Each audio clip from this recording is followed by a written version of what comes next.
Call to order.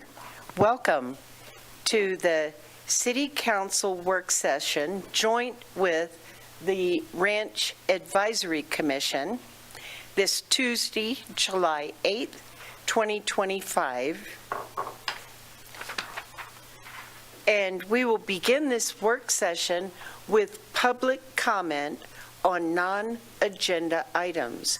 Is there any public comment on non-agenda item? Seeing none, we will move on to our first work session, which is the presentation of ranch history, current initiatives, and comprehensive plan.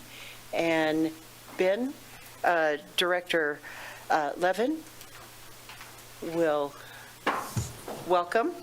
Thank you. Thank you for having me, and thanks for everyone for coming. And it's good to get everybody in the same room and talk about, what the ongoing items and things we're doing out on the ranch, and hopefully provide everybody a little bit of a history lesson on why we own these properties, kind of our current initiatives and what we're trying to accomplish, and just kind of where we're at. I know we have a lot of new council members within the last year, and same with a lot of the ranch committee members. So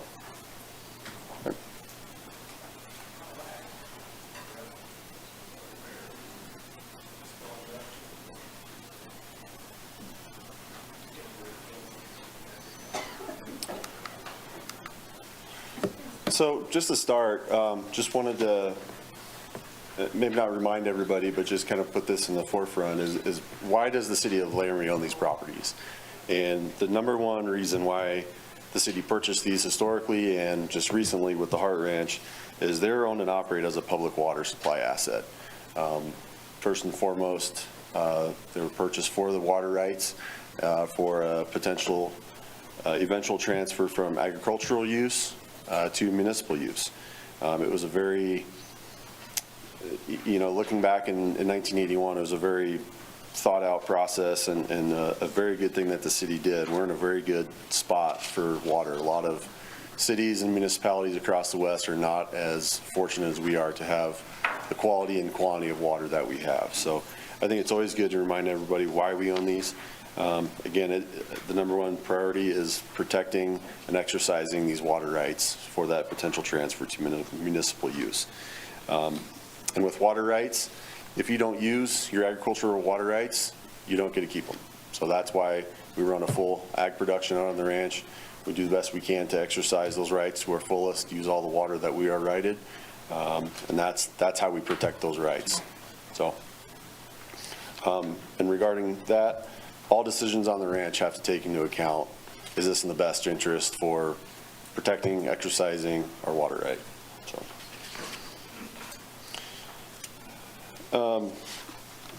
next slide. Thank you.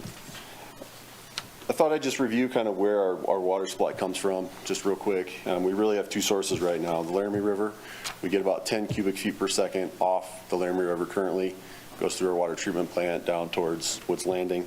That supplies about 40% of our water supply on average, on an average year. That was an ag to municipal transfer back in the 40s, I believe, with the original water rights that we had purchased. The other 60% on average water that the city uses comes from our series of wells and springs for the Casper Aquifer. So I think that's always a pretty interesting data point, I guess, of where our water comes from. So.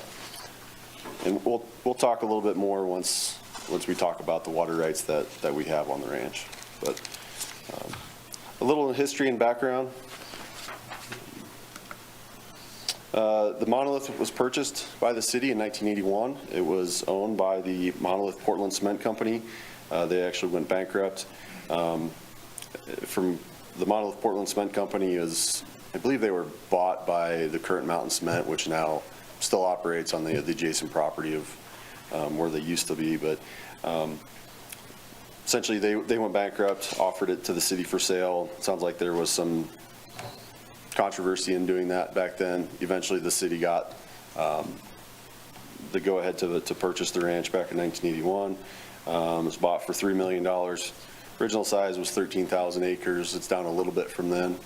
And the big the big point of that also is that included over 20 cubic feet per second of water rights from the Dowland ditch. So, and again, that was the priority in buying that. So.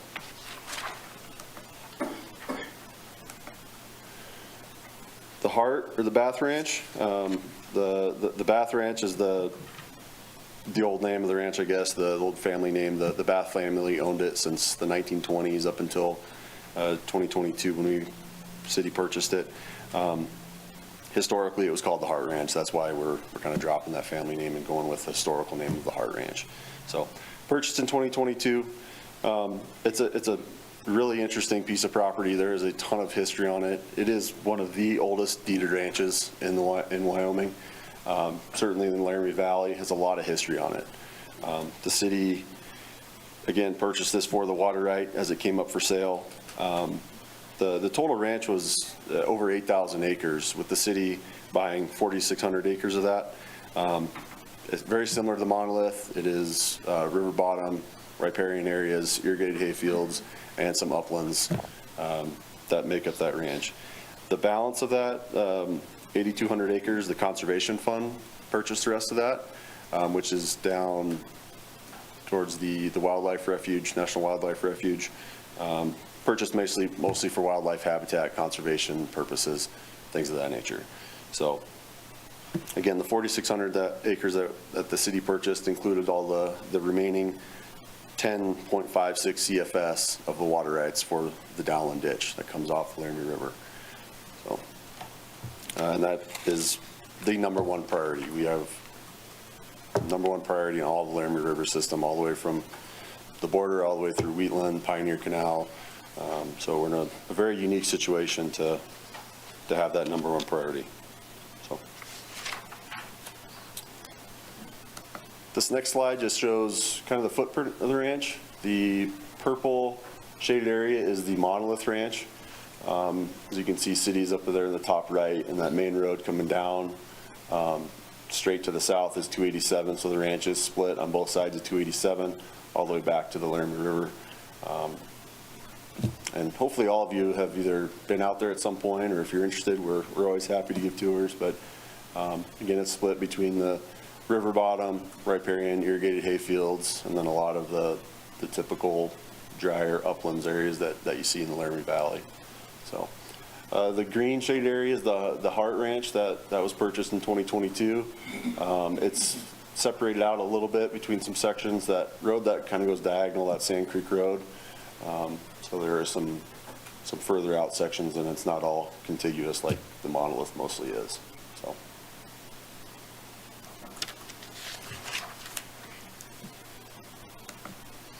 So back to the water rights. This just kind of shows a breakdown of all the water rights of the Dowland ditch. The total flow off the Dowland ditch totals about just over 36 CFS. With, again, the majority of the city of Laramie holding that right. There is one landowner that has a little bit, 1.8 feet of that priority number one water right from 1868, as well as a priority number 63 water right on that. And so his property is just to the north of the Monolith there, and all of his water flows through the ranch. So we maintain a relationship with him to make sure he's getting his water and communicate with him and that. But so in total, what the city city has the right to in that priority number one, 1868, is just over, is right about 31 feet. So, and if you're wondering what 32 CFS of water really looks like, that is 21 million gallons per day. That's a lot of water. We flow that essentially from April 1st up until we start cutting hay here probably in the next few weeks. And part of that will continue to flow also for the center pivot and some other irrigated fields. So it's a pretty big number. It's a lot of water. So on the water, the pending municipal water transfer, it really gives the city of Laramie the potential to double in size. That's how much water this is. So again, that just plays into the importance of protecting that water right, maintaining those water assets that we have out on the ranch, and continuing to upgrade. That all just plays into protecting those water rights. So those rights would be transferred from agricultural use to municipal use. It would most likely be a phased approach to where, we take a certain amount of that, and we would have to petition to the Board of Commission to do that. And that is likely at least 20 years out, potentially longer. It's really dependent on, the factors of how fast does the city grow, the reliability of our aquifer wells, springs, things like that. Future groundwater development, and even, things with the water treatment plant, what's the lifespan of that and that, so. And then, as those water rights get transferred from ag to municipal use, it would have a pretty big impact on just the agricultural uses and how we're using that water out on the ranch. So. Okay, so that was kind of a brief overview and history, just kind of what our focus is and the drivers behind what we do. So this slide, I just wanted to kind of summarize some of the ranch responsibilities that we have. Obviously the irrigation, we have really one full-time employee out on the ranch, and that's our ranch supervisor with Phil Zimmerman here. This year we have one seasonal.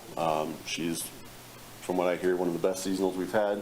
She's been great to work with. Does a great job for us. She does a lot of the irrigating for us. So irrigating is essentially a 7-day-a-week job from April through September. We're out there essentially every day checking water, making sure it's not going where we don't want it, moving it around. So contractor management, we're currently not leasing the ranch for grazing, but we do have hay contractors that will come in and cut our hay. So we work with them a lot. They're coming out to look at the hay, trying to decide when to turn water off, when to turn water on, things like that. So we have a lot of different construction projects out on the ranch that we're continually working with contractors on. A lot of road maintenance that we do. We're replacing a roof on a structure this summer, replacing culverts. We have a big fertilizer program that we do that we have to manage contractors with, working with different entities, NRCS, county weed and pest, a lot of different partners that we're always working with. So, I mentioned the noxious weed program with 16,000 acres. There's certainly weeds out there, and if you don't control them, they really get out of hand, and that eats into the hay. So. And then really just the infrastructure management too is again just those roads, buildings, all these water structures, maintaining fences, as we potentially go back out to grazing, and really all those things really again just play into maximizing and protecting our water use out there. So.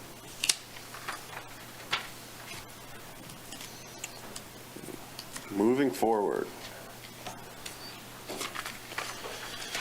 So where we sit right now, as you all know, last year the City Council approved at the recommendation of the Ranch Advisory Committee to let the current 22-year ranch lease expire and enter into this 3-year pause on any grazing or ranch leases, really any major contractual agreements on the ranch. The driver for that was, with the purchase of the Heart Ranch in 2022, it was purchased on municipal bonds. We're limited a little bit on what we can and can't do out there. One being a grazing lease falls into that. So it just made sense now that the city owns both of these ranches. They were historically one ranch not too long ago. When that split happened, a lot of the irrigation infrastructure, ditches, roads, they were cut off from each other. So a lot of what Phil does now is trying to figure out how they were tied together. And we spend a lot of time looking at these. Honestly, they're just, trying to guess on how these things were managed as one unit and trying to recreate that. A lot of ditches were filled in, they were blocked off, concreted shut, things like that. So we spend time now trying to figure out how they tied together, essentially trying to figure out how we can irrigate these ranches more effectively, efficiently, especially in years like this where water's low. And we have some ditches that are 12 feet wide and 12 feet deep. It's not overly efficient to irrigate out of a ditch that big. We're trying to use more ditches, but smaller ditches, reduce ditch loss, things like that, and just overall effectively manage that water better. But, you know, on that 3-year lease pause, it's given us just a little bit of breathing room now that, you know, Phil's been the ranch supervisor for 2-3 years now. With this new ranch, there's just a lot of assessments that need to be done on the condition of our water infrastructure, our fencing, our pasture soil, water quality. You know, what is our baseline for these, and what projects do we need to focus on to get them into, you know, really good condition. So that's a lot of what we're doing on right now. And again, the goals of this 3-year pause that we're on is to evaluate the state of the ranches, upgrade that infrastructure as necessary, and manage the ranches as one entity. And then really we want to operate financially solvent. So I think, you know, it's a good thing we're on this 3-year pause. It gives us time to breathe, time to evaluate everything.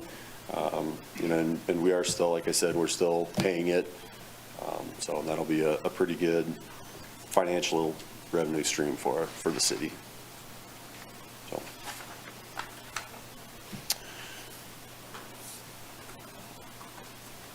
Current objectives and initiatives, I've touched on some of these before, but manage the ranches as one entity, trying to tie those historical irrigation ditches and infrastructure together, just trying to increase the efficiency of that applied water.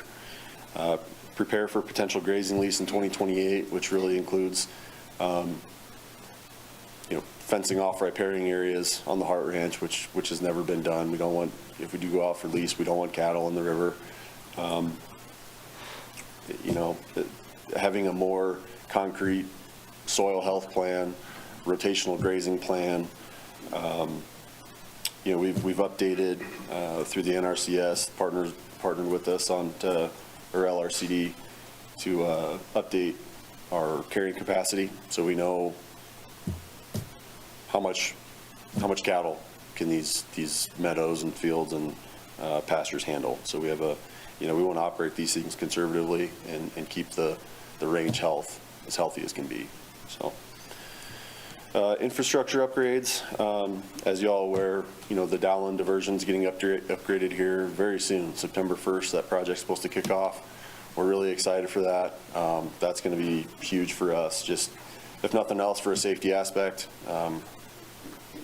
That'll be really good. So, and there's, you know, besides the Dowland diversion, there's probably a dozen different diversions on the ranch that are kind of secondary to that. So, you know, the Dowland comes off, it splits 3 ways.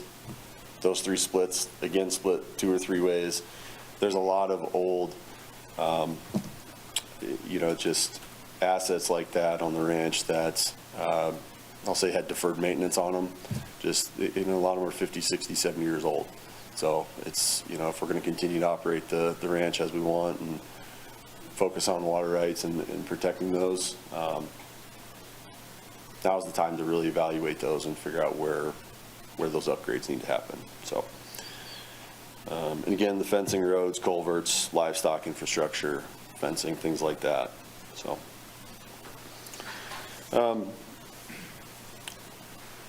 maximizing hay production and revenue. You know, the ranch is a huge asset to the city. We want to make money where we can. The hay it's a very, very productive hay ranch. You know, I think on average we do at least 3,000 ton of hay a year, something like that. Some years are better than others. This year wasn't a great year. The river never flooded. It peaked at about half of its normal flow.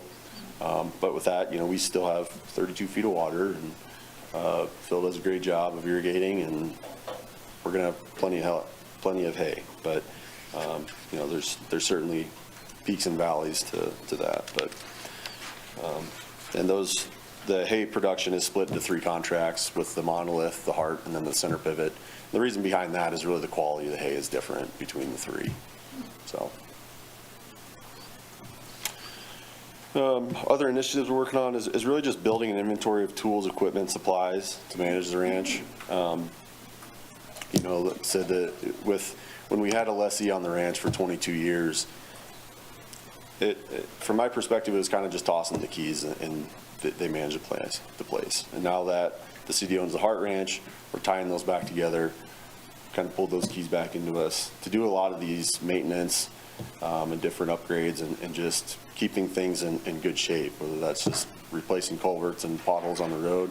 We need equipment and tools in that. So, you know, we've been fortunate to where we're building that up and getting that to where, you know, we can be pretty self-sufficient on most of this stuff. So,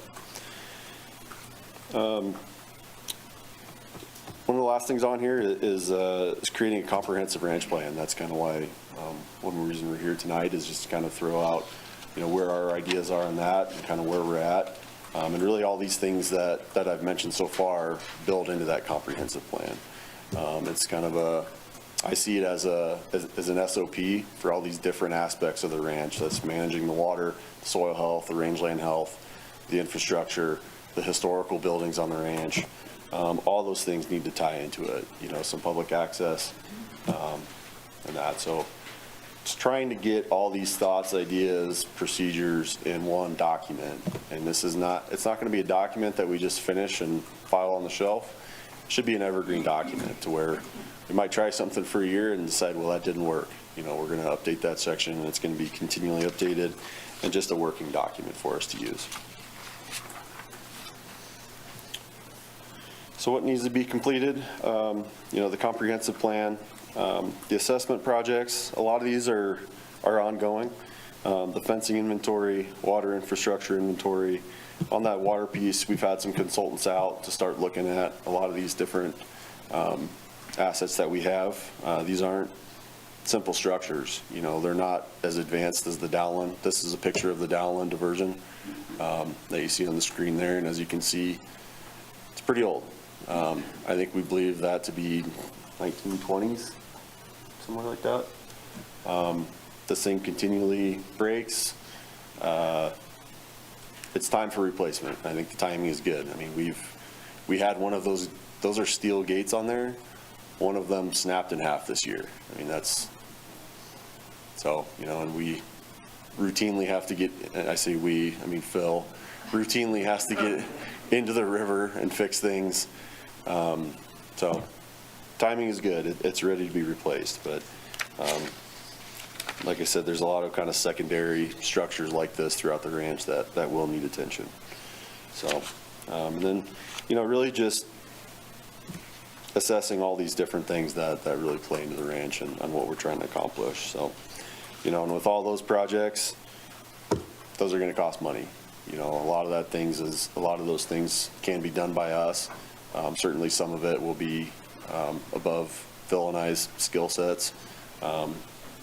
You know, and if we're going to invest money on them, I think we want to do them right. You know, we're having, you know, a lot of these we want engineered, you know, working with different groups to design these to last the next 100 years.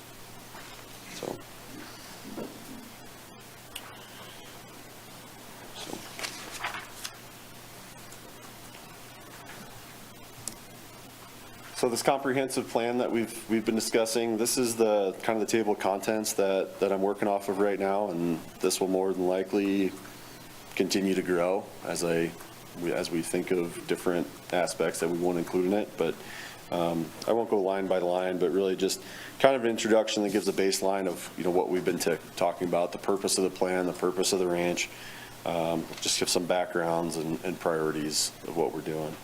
Water management, again, the rights, the quality, the infrastructure that we have, soil health, the quality, and rangeland management, which is a big one. You know, if we do go out for lease on a grazing lease, we don't necessarily want to just take the highest price that we can get. I don't think this should be prioritized by financials. I think it should be the goal of the ranch is to keep the ranch in as good a condition as we can, and I think that means conservative, high intensity but conservative grazing on it. We don't want any sort of feedlot. We have some of those issues now where it was probably overgrazed. We'll be dealing with that, but everything we write into this comprehensive plan, we want that new lessee to follow, and that's everything from maintenance aspects to following our carrying capacity, rotational grazing, as well as maintaining water infrastructure and things like that. So we'll have an operations section of actually how we irrigate. How do we operate this ranch? If Phil and I win the lottery tomorrow and move to Belize, we can hand this manual to Janine and she can find our replacements and they're not in the dark. We can memorialize a lot of what we do. So, and then just addressing some of the other things. The ranch is very water focused, but at the same time, there's a ton of wildlife out there. There was 20 bull elk on the ranch this morning. There's moose. There's tons of deer, antelope. It is a waterfowl haven in the spring when the fields are flooded. So we're very cognizant about the wildlife, the conservation efforts. We always want to try and do things to drive those. There's the historic aspect of the ranch. There's historic buildings out there that we would really like to preserve. We've been involved. It's the ranch. That specific part of the Hart Ranch is currently up for nomination on the National Historic Registry. Hopefully that's moving along for this fall. But again, there's some buildings that we'd really like to preserve and restore, just because it is some of the oldest ranch properties. It's right on the Overland Trail. There's just a lot of history to the ranch that we think is worth saving. So then the management of the ranch. You all, City Council, the RAC, we want to address, how those roles and responsibilities play in with the ranch, and really just define all the players, who's involved, who does what, and how we accomplish these initiatives. So I think it's good to have that, written in a document to memorialize all that. So, and then a whole bunch of appendices. I think that includes maps, rotational grazing plans, our carrying capacities, all those things that are gonna play in and help us with the management of the ranch. So that's kind of the outline of this plan that we're working on, and some of these are, like I said, it's gonna be a big document. It's gonna take a while to write this. We've written some of it so far, and it'll take a few years, I think, to really get this to a point where it's a polished document.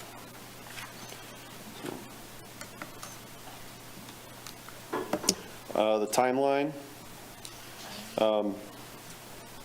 I can now see that there's no way anybody in the room is going to read that, but so we're kind of sitting on that second bubble there. The first one is the Bath Ranch was purchased, lease expired, we've started this 3-year pause. Where we sit now is completing these assessments, compiling our draft comprehensive plan, starting to complete some of these projects, and as we move across the timeline of these, final plan is published, and again, it's going to be a continually updated, what works for us, but and just starting to execute that plan, and just have a written roadmap to how we want to manage the ranches, and the end goal again is just managing these as one entity with, as most effectively and efficiently and financially solvent as we can. So.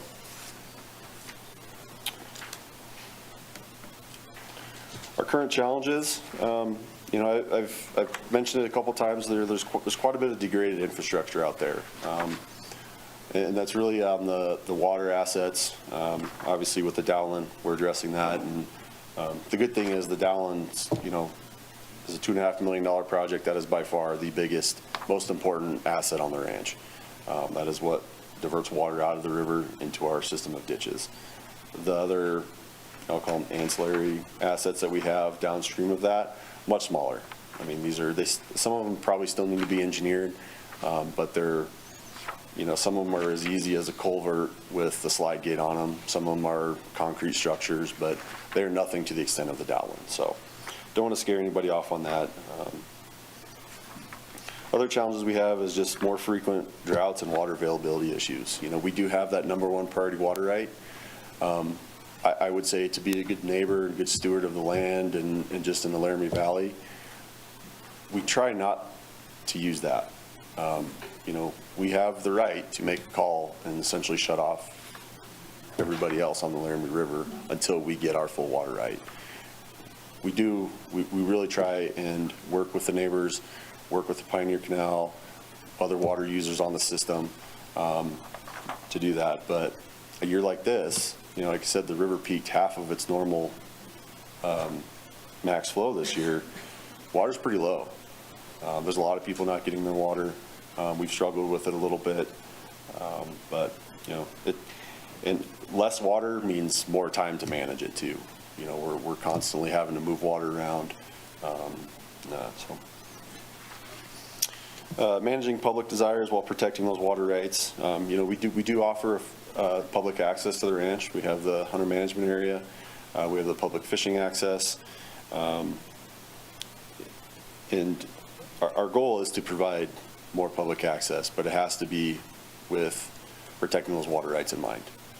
There's a lot of really vulnerable areas of the ranch to where, everything from we're cutting hay to spraying weeds to, just our buildings, and we have trespassing issues, things like that. We recently fenced a mile of border of the BLM section that we border with the BLM down on Sand Creek Road, and it was unfenced until, just a couple weeks ago, but it was part of the Bath Ranch. But there's probably 5 or 8 trailer loads of trash dumped out there. There's roads that they're not supposed to be there. So we deal with that, and that only takes time away from Phil and I that could be using on useful projects. But now the fence is built, we'll clean it up. But it's a good example of just that balance between providing public access but also protecting those assets too. So. And with having a 16,000 acre ranch with 1 full-time employee, there's really an unlimited amount of work. Phil could work 80 hours a week, and he would if we let him. It's an unlimited amount of work with a limited amount of staff, time, and tools. But as we do some of these other upgrades, the biggest thing for me is as we do these upgrades, they're going to break less. We spend a lot of time fixing water washouts and things that broke on ditches. If we don't have to do that, it gives us the availability to work on projects that improve the ranch, not just maintain where we're at. So I think that's going to be the biggest thing. So the center pivot is another big time-consuming asset that we have. The center pivot's very important because when we do go to transfer rights, we would potentially get a higher return of that transfer. Let's just say we're trying to transfer 10 CFS of water from ag to municipal use. We would get more of that water if it was off the center pivot rather than flood irrigated, because the application rate, the efficiency is higher on a center pivot than flood irrigated, so we would get a higher credit to transfer. So it's very important that we have the center pivot. It's a 260 acre field. It's usually planted with alfalfa. It's currently with oats as a nurse crop, but that pivot runs 24 hours a day for the entire irrigation system. It's for center pivots, I don't know if it's old or not, but it's 15 or 20 years old.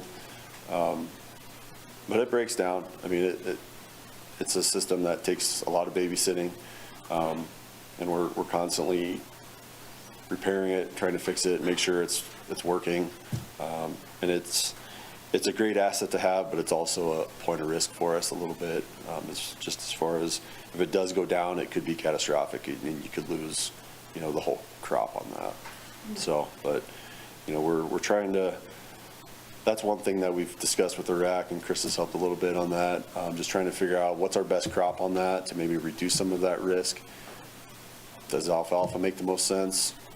Or is it something that's, maybe, there's a lot of investment involved with growing alfalfa. You have to farm it every 10 years or so, 7 or 10 years. So there's a overhead cost with that. And I think now's the time, since we're kind of between crops, to evaluate, what is the best to be growing out there. So with knowing that, the water transfer is likely not going to happen within the next 20 years. So.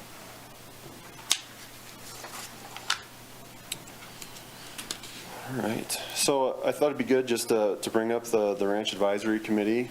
These are the adopted goals and objectives from last year. And these are summarized. We have a great document that really addresses each one of these.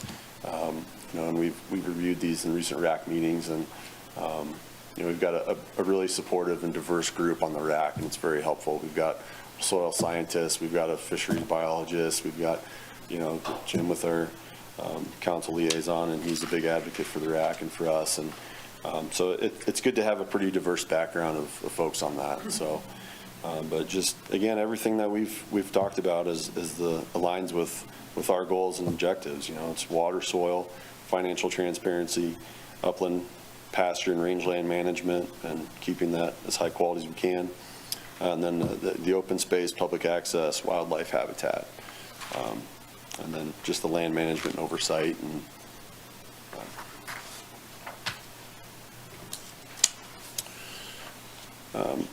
So just some of the additional activities on the ranch that are happening. I just thought I'd mention a few of these just because, we have our focus, but there's a lot going on. There always is. We've talked about the historical buildings on the Hart Ranch. Just trying to identify some funding streams to do that. I think I'd love to come to City Council and just ask for $1 million to rebuild them all, but I don't think that's our plan. But we're trying to find some partner funding for that, whether that's federal or state. We work a lot with the Albany County Historical Board. I'm just trying to identify some things there. But, we're just kind of slowly moving that along and trying to find some avenues to work on those. We're hoping to expand the hunter management area onto the Hart Ranch. I don't believe we're going to do that for this fall just because of the Dowland Diversion Project. That project window really runs from September 1st through March of 2026. It doesn't make sense to have public hunters on that particular part of the ranch while that work's going on. So we've talked with Game and Fish a lot about potentially creating a similar program called a fishing management area. That's different than just public access. It would be kind of a lottery system where you can apply for fishing access days, and it would be for a specific part of the ranch, and then on certain days of the week, we would, and Game and Fish would manage all this to where they would allow 3, 4, 5 people to come in and fish on the ranch. So, but it's more tightly regulated to where we know who is on the ranch, when they're going to be there, and that really helps with trespassing, vandalizing, things like that. So, the Sailor Solar Project, that's still ongoing. They came in and presented again at the RAC meeting. I believe that was in February. I don't hear a whole lot from them.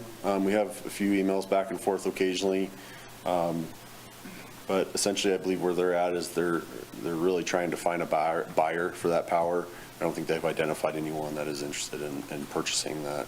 So to my knowledge, it's not doing a whole lot right now. I think they're just trying to find a buyer, and they're continuing their biological studies on the ranch. I think they're trying to wrap those up this year. They're doing a lot of bird and raptor surveys, looking to see if there's any species on the ranch that would be disturbed by the solar project. So we've had a carbon credit company come in and speak at the ranch as well. That's a pretty interesting concept. Essentially, the carbon credit market is, you have bad players, I'll say bad players of the world, but the emitters of the world, oil refineries, large industrial sites, things like that. They put out a lot of CO2 equivalent greenhouse gases. The ranch, on the other hand, we sequester a lot of carbon with all of our rangeland, our irrigated meadows, things like that. There's a market to buy our credits for sequestering carbon. They're purchased by those, the emitters. So that it's a potential revenue stream. That does come with a lot of stipulations and long-term agreements. So I think it's certainly something that we would tiptoe into and really vet out. Supporting the Wyoming toad effort, the Fish and Wildlife, Game and Fish, there's a big network of partnering going on with that, but there's an active breeding program for the Wyoming toad. It is Laramie's toad. It's only found in Laramie Valley, so it's pretty cool. It is on adjacent property to ours to the south on that Fish and Wildlife property. I attended the release day here in June. That was pretty cool to see. So I think they released 500 toads this spring on those properties. So it's kind of a neat program that we continue to support. And we do a lot of just various field trips, UW classes.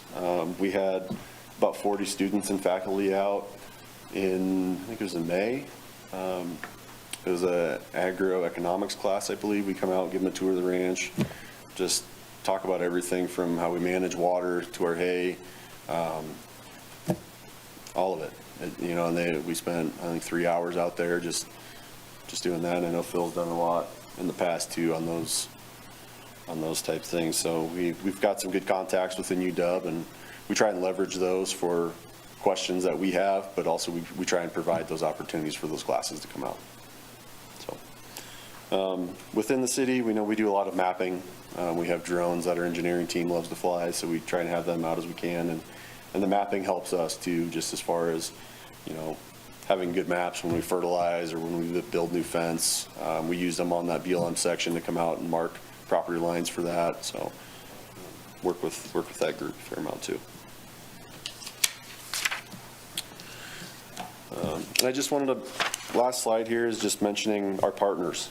We partner with a lot of people, a lot of different organizations, Laramie River Conservation District, NRCS, Albany County Weed and Pest, U.S. Fish and Wildlife, Wyoming Game and Fish, UW, Wyoming Water Development Commission, Wildlife and Natural Resource Trust, North American Wildlife Conservation Act, and dozens of contractors that we use, locally. Most of our contractors we use are local, which really push for. So, and if I missed anyone, if they're going to listen to this later, I apologize. But a lot of great partners, and I think a good example of that is the Dowland. It's a $2.5 million project, which is, I think almost all of it is grant funded except for $300,000, something like that. So.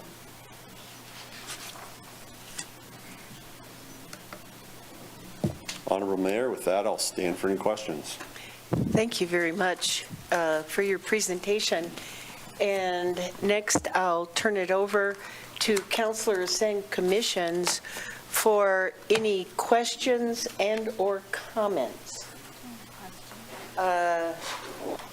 Councilor O'Doherty. Thanks, Mr. Levine.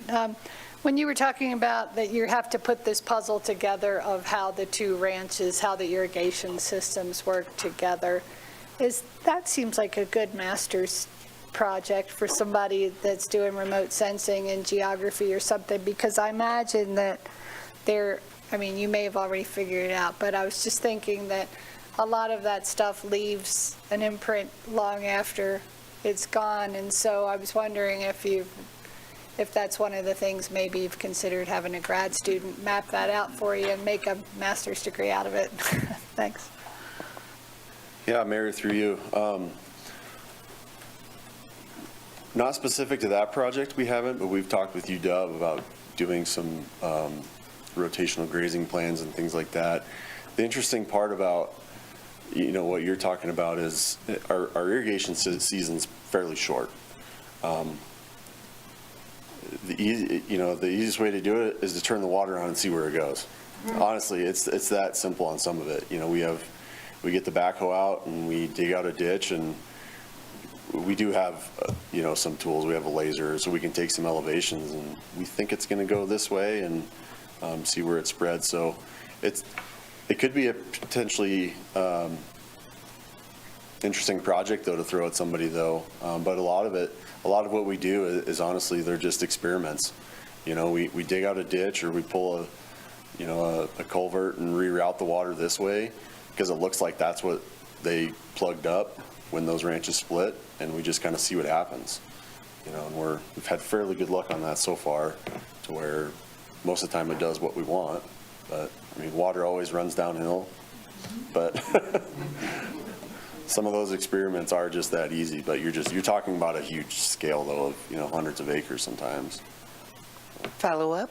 Is it safe to assume that you GPS the places you find that had like structures for the control structures? Do you GPS them when you find things hidden under the dirt to help with that mapping? Yeah, Mayor, through you. And I mentioned the engineering department, and when they were proposing the Dowlin, they actually did, it's called LiDAR, to where it gives us very accurate elevations, which is really helpful to us. So we're trying to, or will be, we actually don't have those files yet, but we just learned that we had them.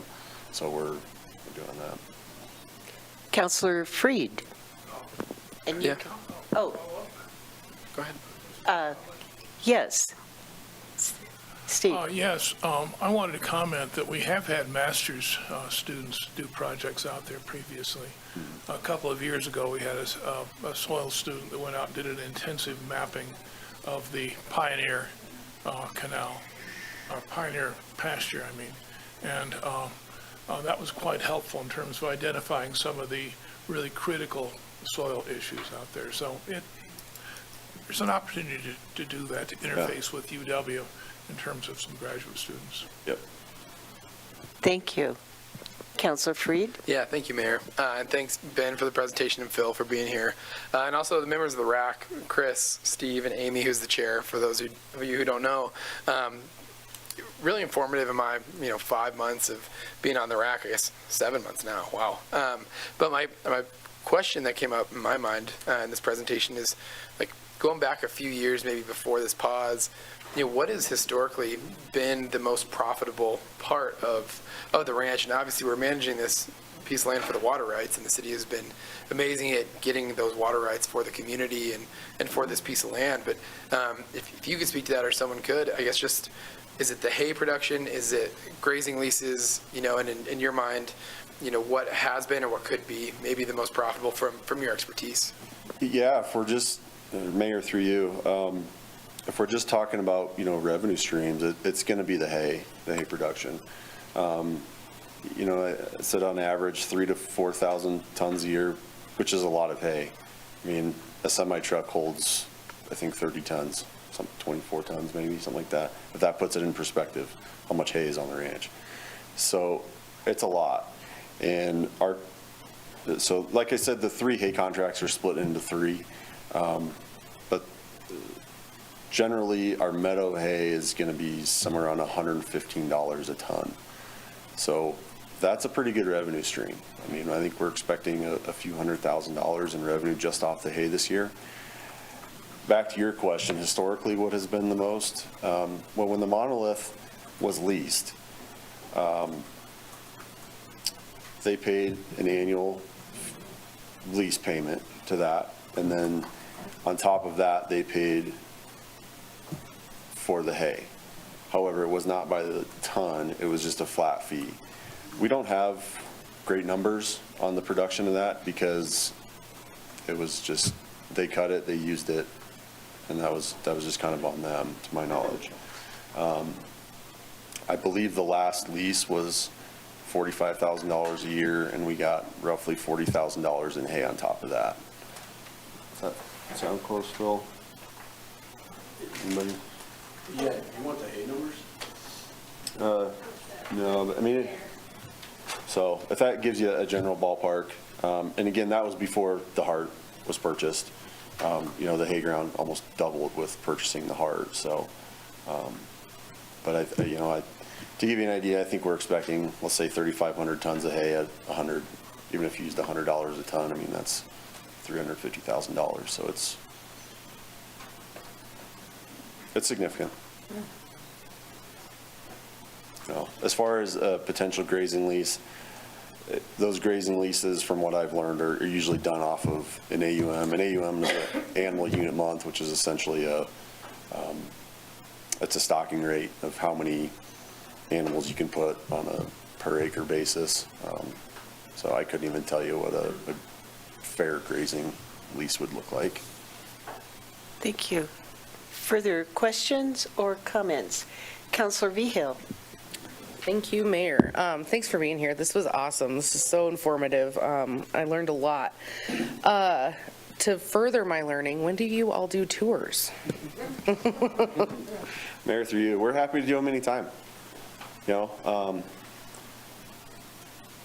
anytime. I think there's probably better times than others. Like a month ago, when all those mosquitoes you have in town, they all start out at the ranch. So yeah, that's not a good time, but anytime. Yeah, we're happy to. Counselor Lockhart. Thank you, Mayor. Thank you, Mr. Levin. Thank you, Mr. Zimmerman and the RAC for being here. I'm surprised Mr. Zimmerman has time to be here. Sounds like you're a very busy man. So we appreciate you coming in. So he's the sole employee outside of seasonal. Is there any reason we don't have 2 full-time employees, or is it just during the off season it's not worth it, or what would it take, or do you even see that as a need, as 2 full-time employees? Because it sounds like there's a lot of work to be done out there. Ben? Yeah, Mayor, through you. I think some days we'd say yes, but you're right. The work is very seasonal. We're very busy right now. Once the water shut off, we're not irrigating. The hay contractor's doing his thing. We have a lot of work to do with the hay contract too. We have to, count bales and manage that. It's a lot of hay to store and things like that. But the work is very seasonal. I think there's a pretty good slowdown in the fall and winter, to where we, throughout the year, it's kind of an ongoing joke, but we just say add it to the list for this winter. And, it's a joke, but it's not, because we've got a backlog of projects that we'll do, things that either we can't do right now because there's water on the fields, or it's just things it's a fall, winter, spring priority to do. So, I don't, Phil can correct me if I'm wrong, I don't think we're to the point where we need another full-time employee, but,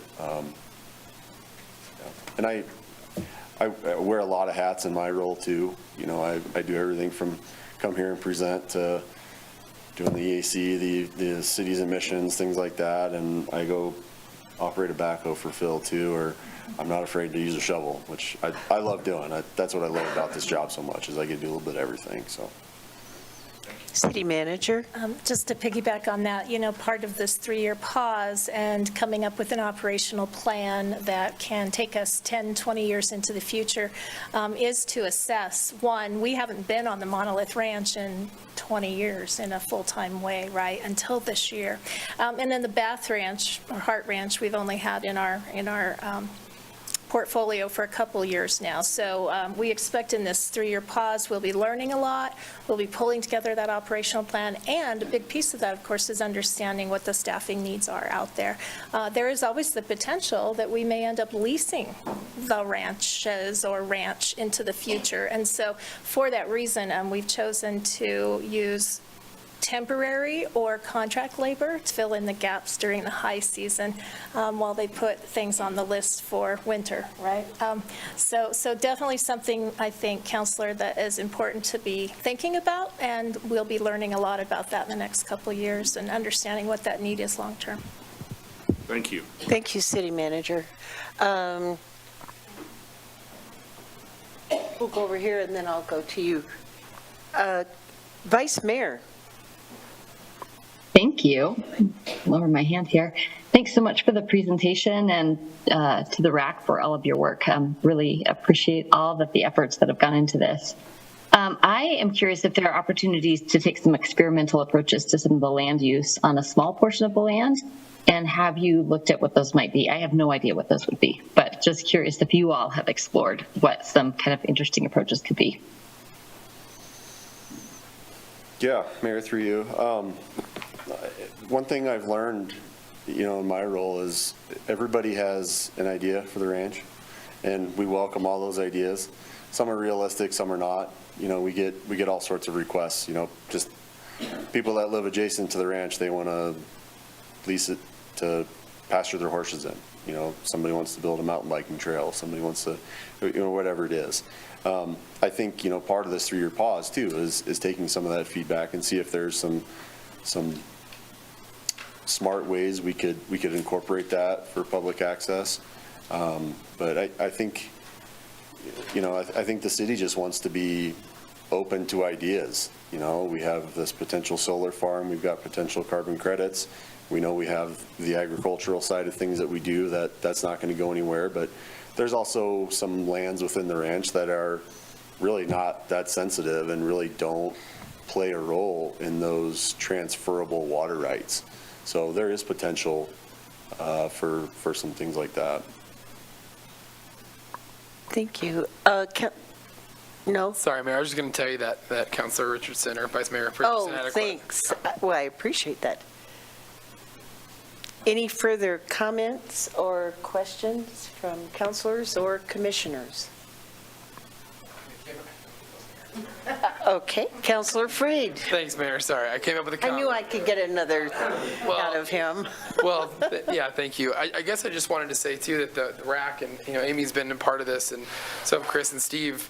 I'm relatively new. Some of the RAC members are, too, but I think this 3-year pause is a great time for me to join and learn about everything you guys are doing and what the city's been working towards with these ranches. But, yeah, my idea for getting this work session together and having the RAC here was just to see if you guys had any comments, too, you'd like to share with the community or council, because I imagine the coming years, you know, decisions will be made or feedback will come, and, yeah, that will all come before us. So I think working with the city and the folks that are out there every day, and also the public who has input, I mean, it's going to be really cool to see what can happen, and I'm just learning about it, and people have been spending their careers on it, so I'm relatively new, but it's a really awesome asset the city has, and I just want us to see, and I know everyone does, but manage it well, make it profitable, make it, you know, keep the environment protected, and see what we can do on that piece of land. So I'm really appreciative. Thank you.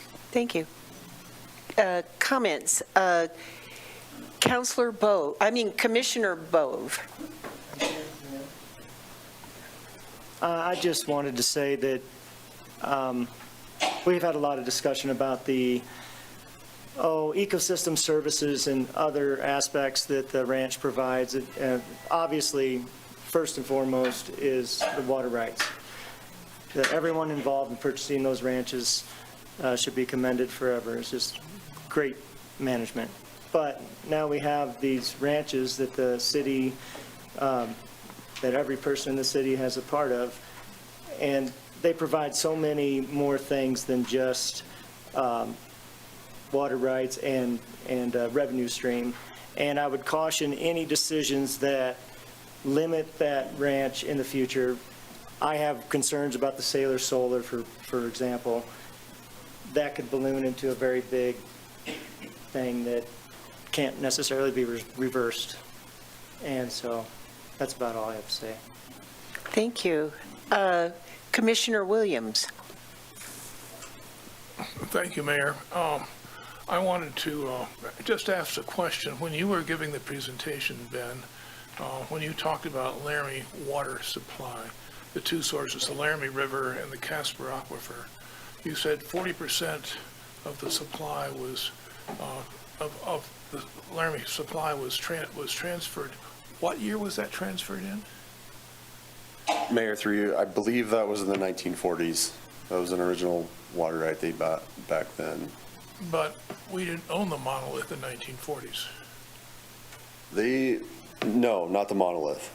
It was a water right that they had purchased upstream somewhere. I apologize, I don't have those details. So- It was a water right that came off and was transferred, though. And they changed the point of diversion at that point also, back to, do you remember, Phil? Phil, yes. That initial transfer was made. Let's get you on a mic. Oh, That way people online can also hear you. Sure. Thank you. That initial water right transfer that was made in the 40s was off of the Monolith Ranch before the city owned it. It was transferred from the Titus Meadow, and it was just a small acreage at the time. So when you look at a water rights map, you'll see our water rights on the monolith, and then a bare patch right in the middle of everything. So, yeah, that's where we Thank got you. that water from. So they did move it off the ranch already, and then changed the point of diversion upstream, up by Woods Landing. But ultimately, that came from water right for the Monolith Ranch, is that right? That came off the monolith ranch. Yes. Or the down, yeah, correct. Okay. You know, this water loss stuff is, I've been trying to figure it out for about 6 months. And it's, I'll just say it's interesting. Clear as mud. Any further comments or questions? I have a couple. Oh, wait. Counselor Nagler. Hi there. I just thought, just echo what Chris Bove had to say about other beneficial use on the ranch outside of water rights, which is number one, and some financial revenue streams that we discussed at a session that we had on this topic, including the carbon credits, which seemed like a really interesting thing to look into. And also, we talked about preserving the open space through conservation easements. We had Leah Burgess of the Rocky Mountain Elk Foundation. Who else talked about conservation easements? Well, and the Game and Fish came and talked about preserving open space. And I thought that was a really interesting, good discussion that we had.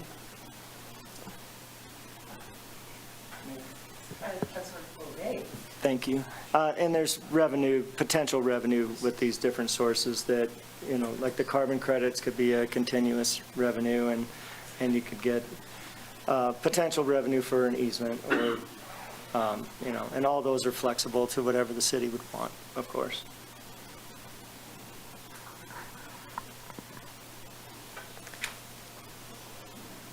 So a couple of questions. I appreciate your openness to ideas and coming tonight, both you and Phil. Thank you. And thank you very much to the commission for being here this evening. As you move forward with the comprehensive plan work, I'm curious how you plan to engage the public, to have focus groups or town hall meetings, et cetera. Could you speak to that? Will you be getting public input? Mayor, I think short answer, yes. I don't think we have defined how or when yet. Having been through the writing of 2 other comprehensive plans, I understand, because they do take 2 years to write, and it is a long and arduous process, and I'm really glad you're here to lead that process. Thank you. My other question, if I recall, when we took over, when we purchased the Hart Ranch, the cattle grazing had access to the river. Is that correct? And then when we bought that property, we established a barrier so that cattle could not access the river, which then, of course, has the impact of cleaning up the river, decreasing the risk of E. coli and different things like that. And so I would see this 3-year pause is as really contributing more significantly to the increased health of the river. Yeah, Honorable Mayor, you're exactly right. I mean, currently, the Hart Ranch is not fenced off from the river. Okay. Since the city has owned it, there has not been cattle on the ranch. Once it was purchased, we have not grazed the Hart Ranch.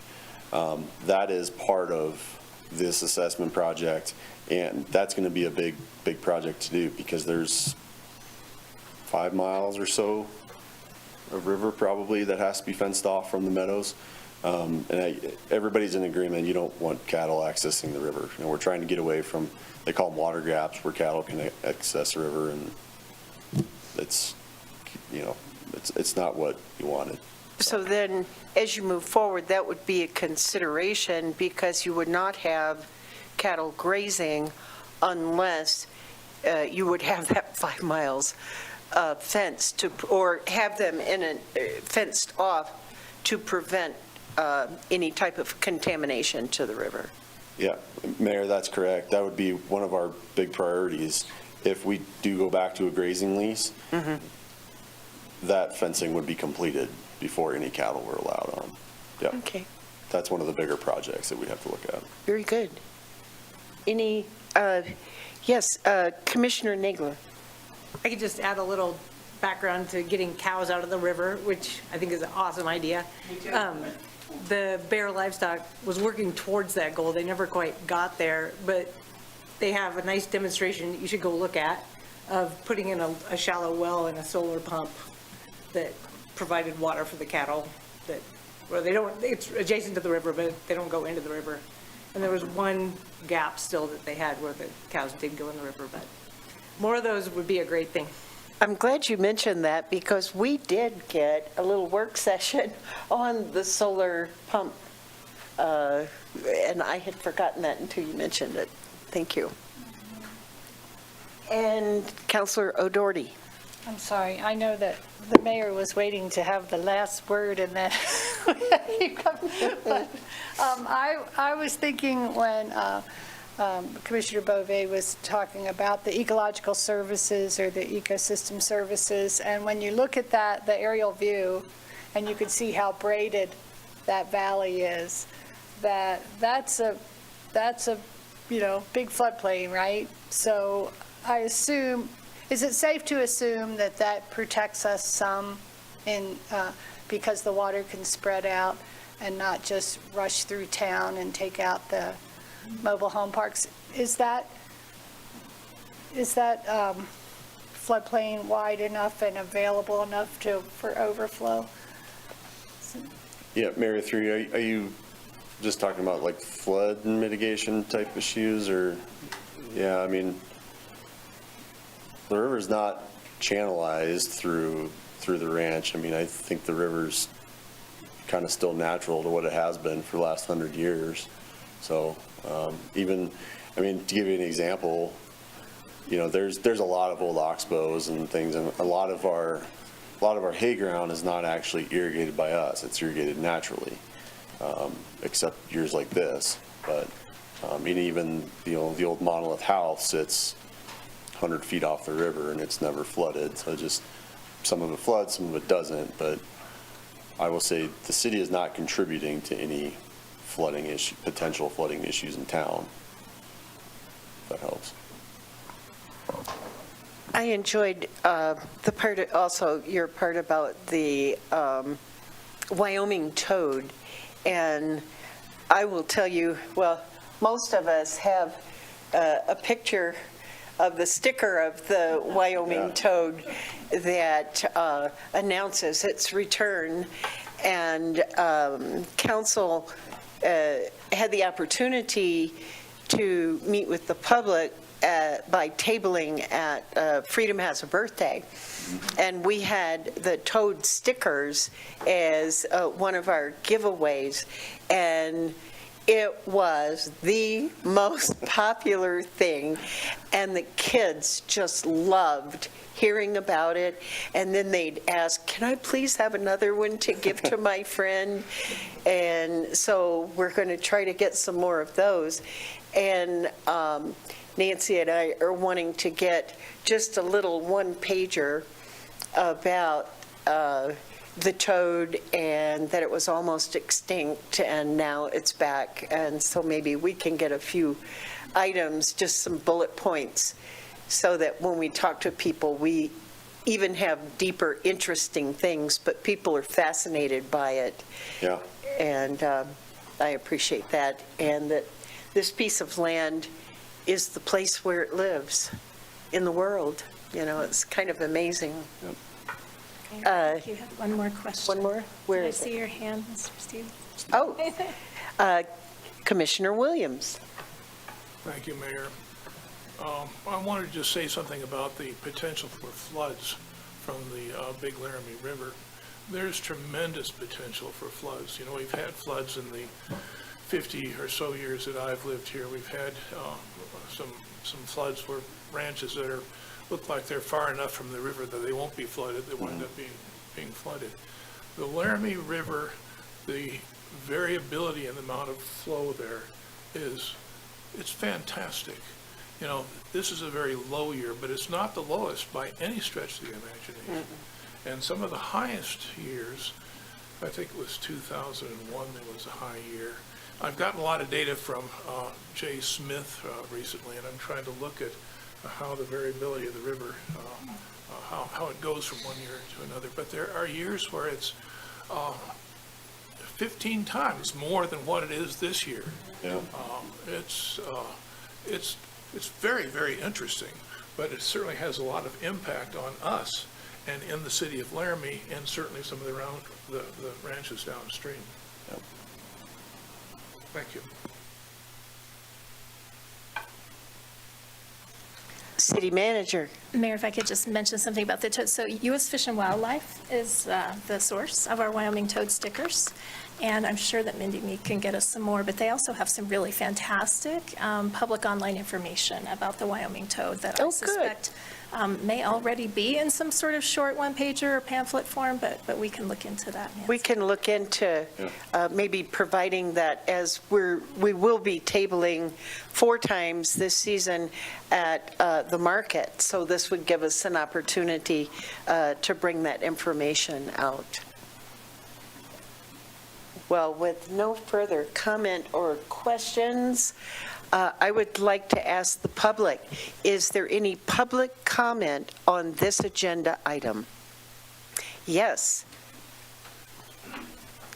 All right, and then Mr. Henderson, you'll be next. Please come forward. And if you can state your name for the record, please. My name's Edward Siegel. I'm a local rancher, and I have been practicing the rotational grazing that you're speaking of, and sectioning off rivers to protect the banks. And I've also worked on the Bath Ranch a little bit. But I guess what my thought was when I'm listening to you guys talk about protecting water and how to go about, coming up with a grazing plan and that kind of a thing, is I've been doing this for 20 years, and I think that maybe as we go through and you guys take in offers, I agree with Ben, maybe not taking the highest bid, but taking into consideration people that have been practicing this type of rotational grazing and soil management and water management, and make that part of your consideration as you take in these bids, instead of pawning it off to, I'm sure they're very smart, student at UW is all I'm thinking. So. Thank you very much. Yeah. I appreciate your comment. Mr. Henderson. Hershey. Huh? It's Ryan. I mean, I'm sorry, I appreciate Ryan Hershey. Thank you, Mayor, Hershey. Council. I apologize. That's all right. One of the things I'd like to bring you, or thank Mr. Levin for mentioning, is mosquitoes and how the mosquitoes start there. We do flood irrigation on that ranch. You know what happens when you flood a field? Mosquitoes are born there. I'm in my backyard last night and I couldn't stay back there because the mosquitoes are still so bad. Last week you had a thing about, thanking the mosquito patrol about doing their job so good, but they are fighting what the ranchers are doing here. So you're flooding it out there, breeding mosquitoes. In town, we're trying to kill them off. We pay almost $60 per house a year to kill off those mosquitoes. So are we breeding mosquitoes or are we trying to kill them? We think we need to try to figure out that. I think that, honestly, I grew up on a ranch. Pivot irrigation is far more work, but it's far more efficient. And you don't get near the floods out in the fields that create those mosquitoes either. So I think we need to kind of reconsider what we're doing there. It's counterintuitive to try to do two things that fight each other, so maybe think about that. Another point is the HMAs, the hunter management areas. I hunt a lot, and I have hunted out on that pivot out there. When you do, the only hunting that's allowed out there is for whitetail only deer. Honestly, I never saw whitetail out there, only saw muleys. But when we're out there on a hunter management area, we give out our name, we give out our vehicle, our license plate. All of that information is out there for the landowners, so they know who's on that land. It's not much different than the fishing thing. I would urge to open that up for more species. Mule deer are out there. Why can't I hunt mule deer if they're on a piece of public land that's owned by the city that I pay taxes for? Especially if we're following all those rules. There's HMAs have roads that you have to stay on, and it's printed on the HMA map that you get from the Game and Fish. I don't know if you hunt, but like I said, I do, so I'm very familiar with this. I'd like to see that opened up more. If there's 20 bull elk out there, let some hunters out there. We have an overabundance of elk in this area. That's one of the things our Game and Fish is trying to control, so let's help them. Let's not make that a safe spot for those elk where they can move onto those grounds during hunting season and they're all bunched up there where nobody can get at them and our populations of the elk stay out of control. I mean, we got to use common sense on this. It's a ranch. I really like the idea of having ranchers like you having more input into it. University things, you can learn some stuff at the university, but you learn a lot more getting your fingers in the soil. And I'd like to just, let's use some common sense. Let's think about not flooding things and then trying to kill off the mosquitoes. And let's open that up to public use. Thank you. Mr. Hershey. Now, Mr. Henderson, my opportunity. Don't rush me.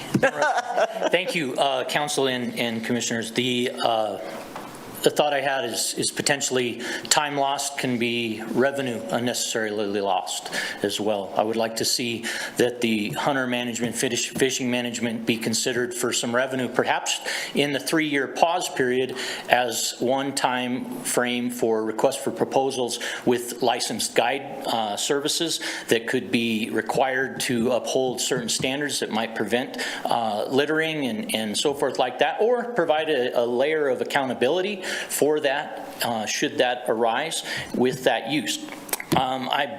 I fished out there. It's a beautiful, it's trophy type experience in certain areas, and therefore educating the public. I'd like to see, if you're going to do stickers and you're going to get gangbusters on stickers, how about promoting recreation and fishing and get after educating the availability of that public access, to which I think a large number of Laramie citizens are not aware. And the last thing that I would ask is, what consideration through the work session is being done in the comprehensive plan, or what guidance is council giving to this department with respect to city services being expanded to areas like Fox Run, where affordable housing might be relieved to the number of 700 homes on Fox Run? I don't know if that proposal is rumor or realistic, but those kind of things are of interest to me as a citizen, and I hope they are to you as well. Thank you. Thank you, Eric. Sarah, and then Sally. And if you can state your full name for the record, please, Sarah. Thank you, Mayor Cumbie. Sarah Brown Matthews. I just have a citizen's interest in this property. It's an area that I love. I tend to agree that engaging the Wyoming Game and Fish Department and their knowledge in the hunter management area and what capacity that area would have for hunting and what species need to be managed in that area is a really smart way to go. Also, the fishing management aspect of it is of interest to me. I wondered, as we start to think about the services that the community needs in order to grow, if there could be any thought about about possibly utilizing electricity or some way of starting to become a little more self-sufficient with our electric needs in the community. I know that's a factor in our ability for growth. We're kind of at the end of the line. And I also really encourage the ideas of maintaining the open space with some recreational access, but not overrunning the property. I do feel like there will be opportunities for additional economic growth in our area if we can really leverage our open spaces to allow people to recreate, but also do it in a balanced way so that we're not damaging the wildlife and natural resources, and also allowing for the ranching benefits that come from this property. So I appreciate all your work on this. It's a big project. Thank you, Sarah. And Sally Palmer?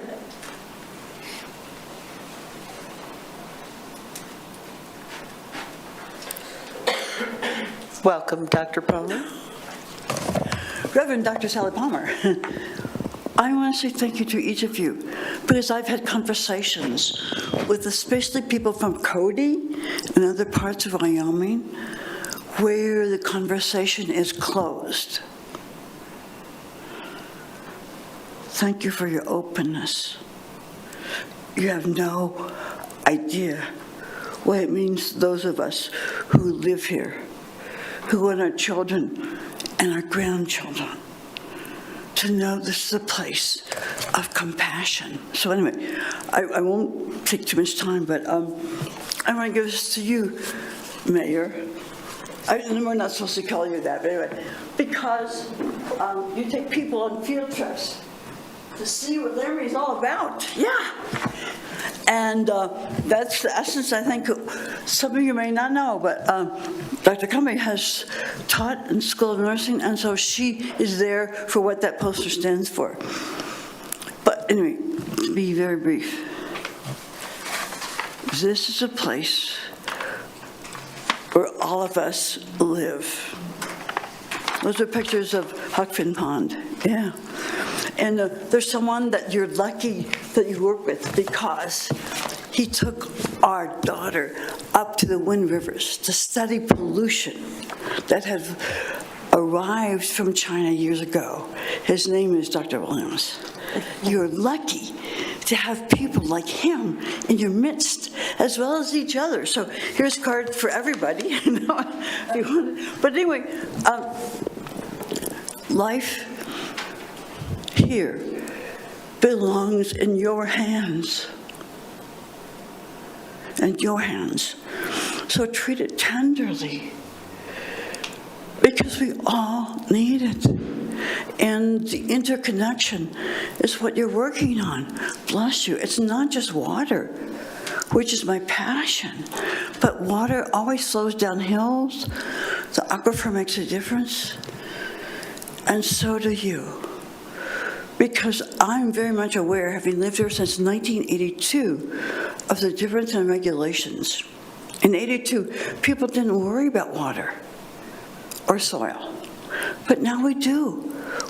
Our earth is fragile, so I'll go sit down. But thank you.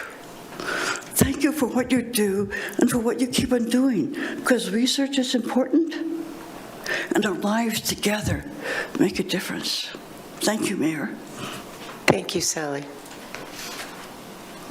Any further comment?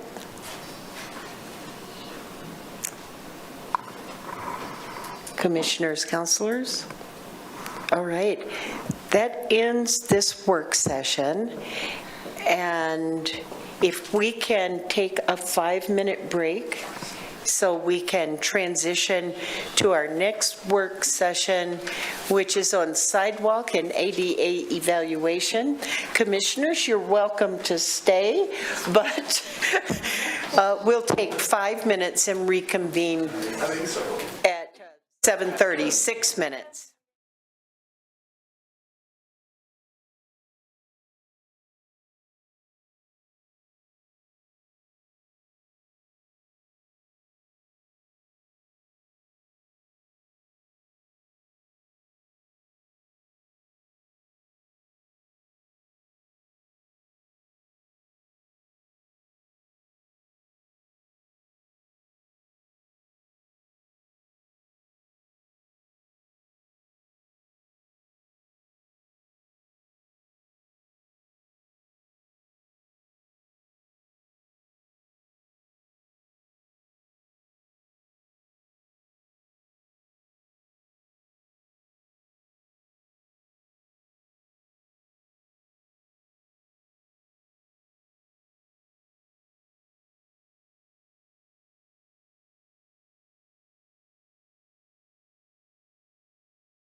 Call to order. We are back in session.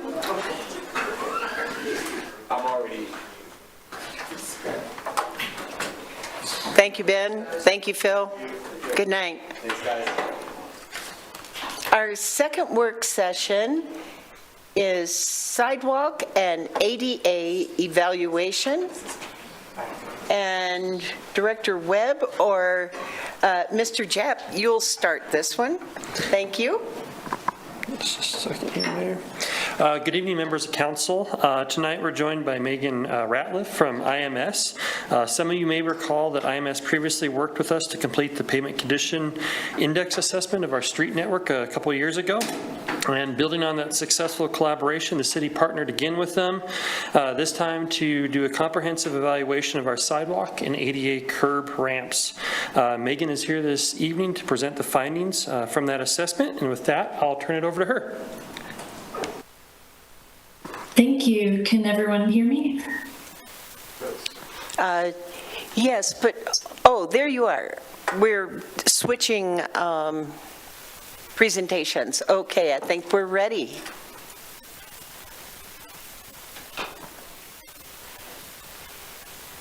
Perfect. So I was kind of instructed just to... Can you turn that down a little? Hold on, we're going to turn the volume down just a bit. Sounds good. Again, Megan? Can you, is it better? Yes, much better. Okay. I don't want to, scream in anyone's ear. So yeah, please let me know if I need to adjust in any way. But so I'll just kind of indicate when to advance, if that's all right. But so I am Megan Ratliff. I'm with ICC IMS. I am a pavement engineer, but I've been working a lot on our sidewalk and curb ramp projects lately. So I'll be presenting, obviously, here today on the City of Laramie's project with us. So we can advance to the next slide. And first, I'll kind of go through our agenda that we have here just to outline what we plan to cover here today. So first, I'd like to introduce you all to what we call our pavement or sidewalk management process, because it sounds simple enough, but we first like to at least introduce the idea and what exactly it means. And then after that, we'll get into some of the results from our survey that we performed for the City of Laramie for the sidewalks. And then we will progress on to the curb ramp results. And then we'll also discuss what some of the hindrances, and we'll explain what exactly that is. We'll talk about those results as well. And then finally, we will end on an analysis of some of those results and how they may be utilized from a planning perspective.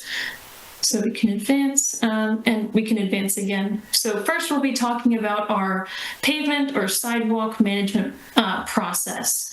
So this kind of starts out, the City of Laramie approached us and wanted to evaluate the sidewalks and curb ramps. So we work with many agencies all over the country, and various agencies have many different objectives, goals, policies, budgets that are trying to be accomplished or used, right? So they contact us, we are made aware, and then we deploy our equipment to assess these assets. So this can be pavements, sidewalks, curb ramps, basically any asset that can be viewed or assessed within the right-of-way of the roadway. So we will perform those assessments with our various equipment, which I will get into in a minute or so. And then we provide the results and also analyze the data and help perform pavement and sidewalk and curb ramp analyses and generate plans that help cities and agencies come up with 5, 10, 15-year plans as far as how to fix and address some of the issues that we find. So then after that, the agencies typically take these plans, implement them to varying degrees, and then the process is repeated every so often. So based on the asset, it does depend on how often this is repeated, but generally speaking, every few years or so. So we can advance to the next slide. So the first piece of equipment and data collection I'll speak about is what we call our LiDAR equipment. So this is light detection and ranging. This was utilized for the curb ramps. So a curb ramp, you can see kind of a snapshot of one at the bottom in the view of the LiDAR equipment. But essentially, we're talking about those accessibility ramps that allow individuals to navigate from the sidewalk into the street or onto a crosswalk of some sort. So we have this equipment, and you can see it outfitted on one of our vehicles on the left. Basically, this allows us to obtain very detailed information for curb ramps. So we'll talk about what some of those detailed component measurements are, but essentially the slopes, the widths, everything like that that is important from an accessibility standpoint, we were able to obtain these measurements with this equipment. So we can advance to the next slide. And then we also surveyed the sidewalks with our sidewalk surface tester that you can see here. So this is something that we at IMS came up with. This is a nice proprietary piece of equipment that we developed to kind of fill a void that we saw in the industry for as far as sidewalk testing. So typically the main way to measure things like cross slope, grade, the slope in the longitudinal direction, so the width, things that are important from an accessibility standpoint for sidewalks. Typically, these measurements were obtained manually with a level or a ruler of some kind, maybe some sort of digital thing on your phone, something to obtain these measurements. So you can imagine walking an entire network of sidewalks like this is very time consuming from that approach. So we have this equipment that allows us to simply drive on the sidewalks and obtain all of this information automatically. So it has lasers on the front, and I don't want to get into the details of that, and I can if you guys have questions later on, but just so you know, it's a very high-tech piece of equipment with cameras, lasers, that allow us to obtain detailed information for sidewalks. And we can advance to the next slide. So this kind of just shows you a little bit that we are able to see through the lens of the sidewalk surface tester.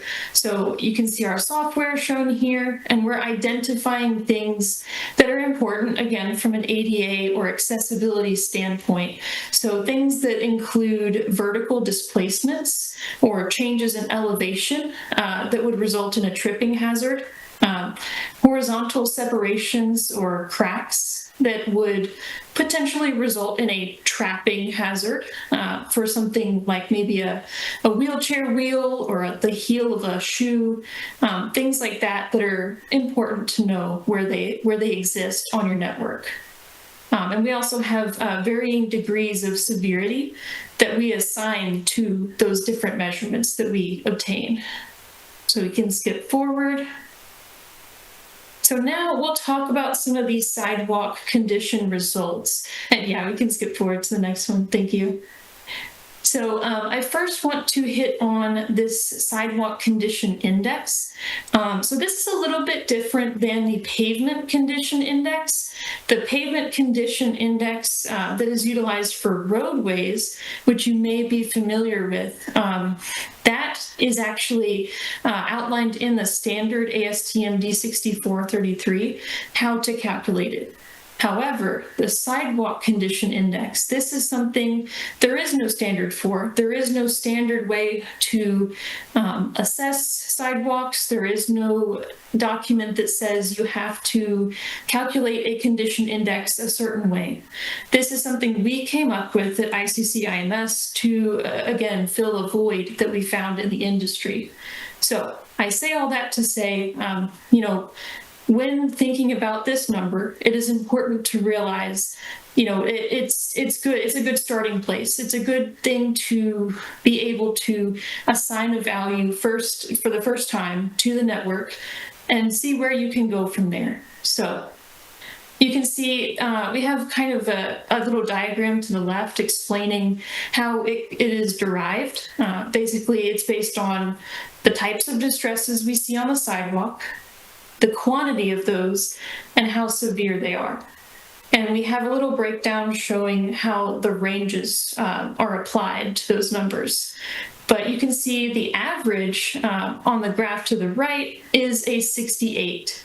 So on a scale of 0 to 100, this is a pretty good number.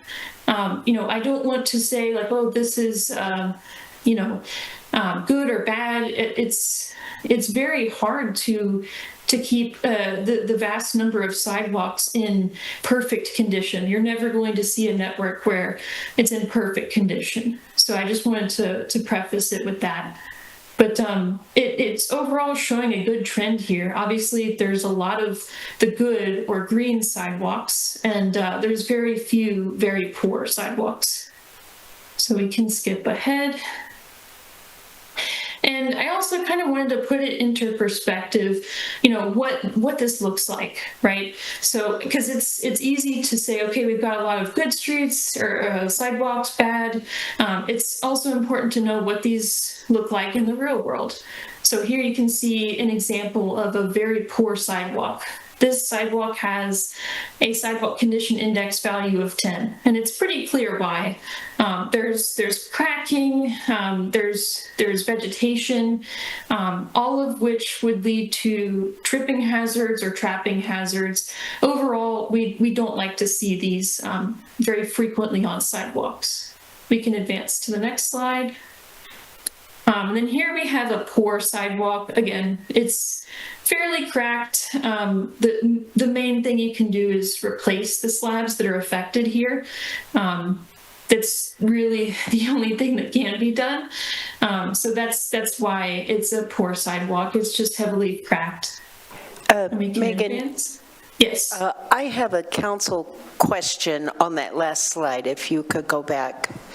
I was wondering, Councilor O'Doherty. thank you. I was wondering the term spalling, is that a good example of that, where you lost a lot of the cement and you have the aggregate is what's sticking up? Is that what spalling is?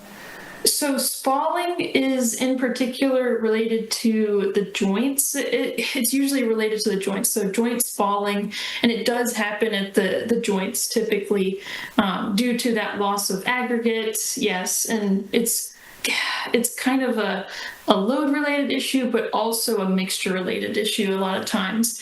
This, I would probably relate more to just a shattered slab.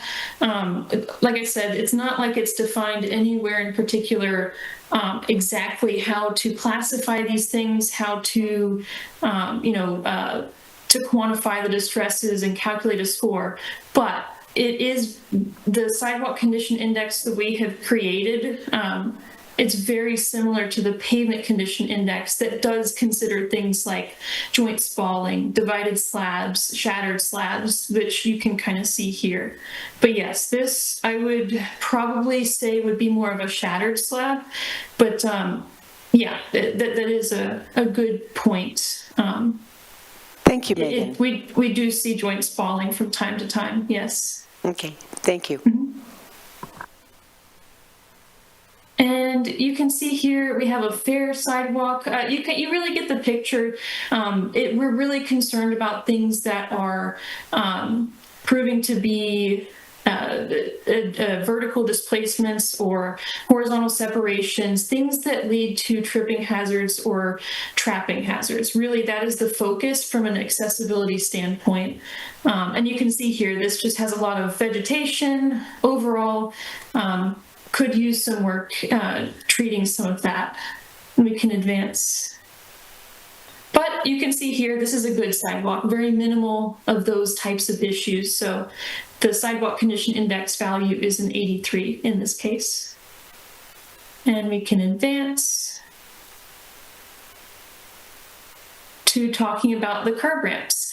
So now we'll talk about some of the curb ramps that we assessed. And to preface again, there is not a standard that tells you how to calculate an index for them. There's nothing that says you should do it a certain way. It just says that you need to adhere to the standards and guidelines.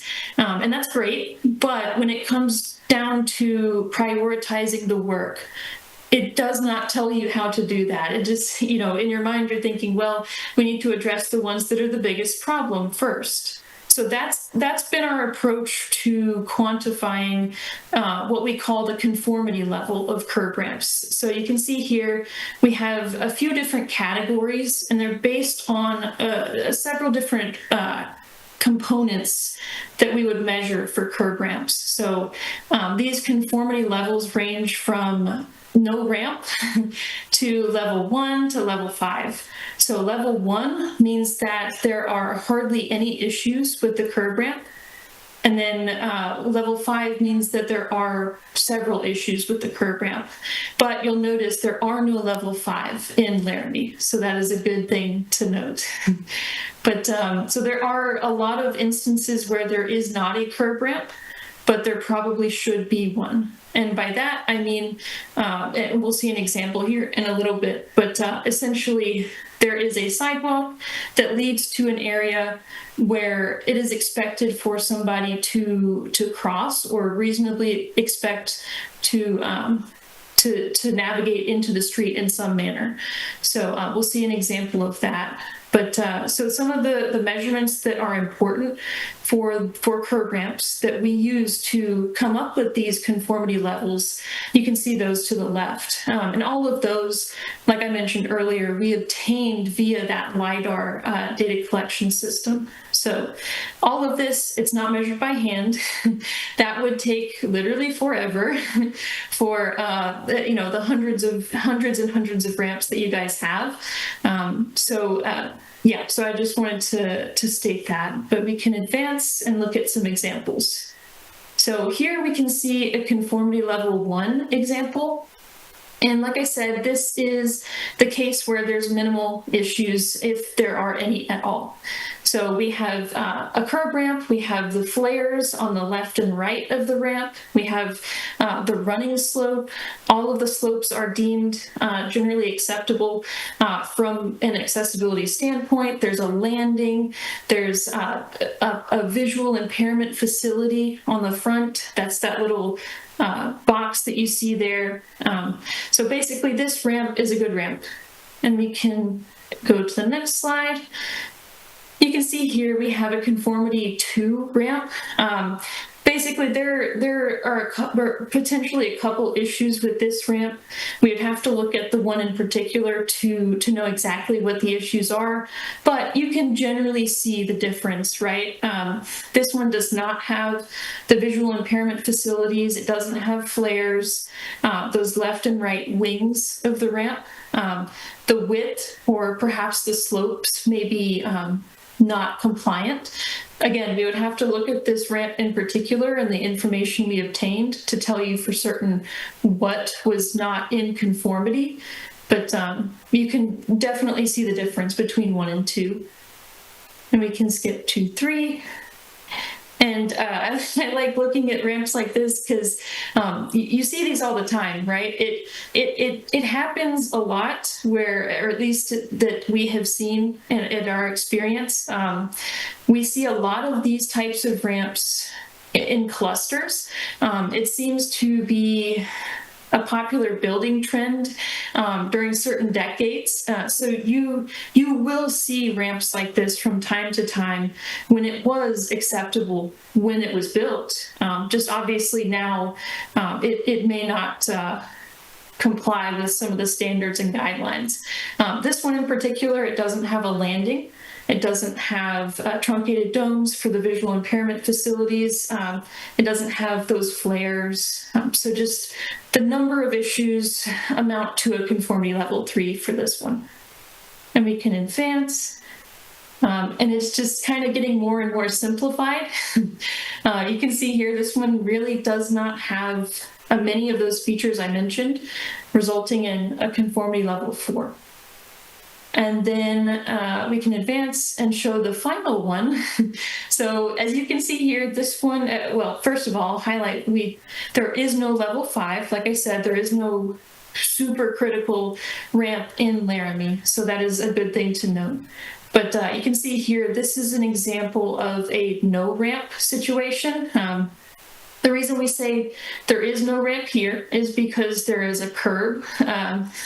So obviously if an individual in a wheelchair or a visually impaired individual would try to navigate from the sidewalk into the street or need to cross for whatever reason, they would potentially be impacted by that curb being in the way. So it's not a smooth transition. There is no gradual slope that allows them to do so. And then there's really no components that lead you to believe that this is a ramp. But obviously there is an intention to cross the street at this point. So that is why this is deemed no ramp, but there could be a ramp put here, essentially. Does that make sense? Or maybe is there any question about that, or should I continue? If not, see no questions. Okay, great. Then we'll continue on to the next slide. So now we'll talk a little bit about so what we call hindrances, and we can advance.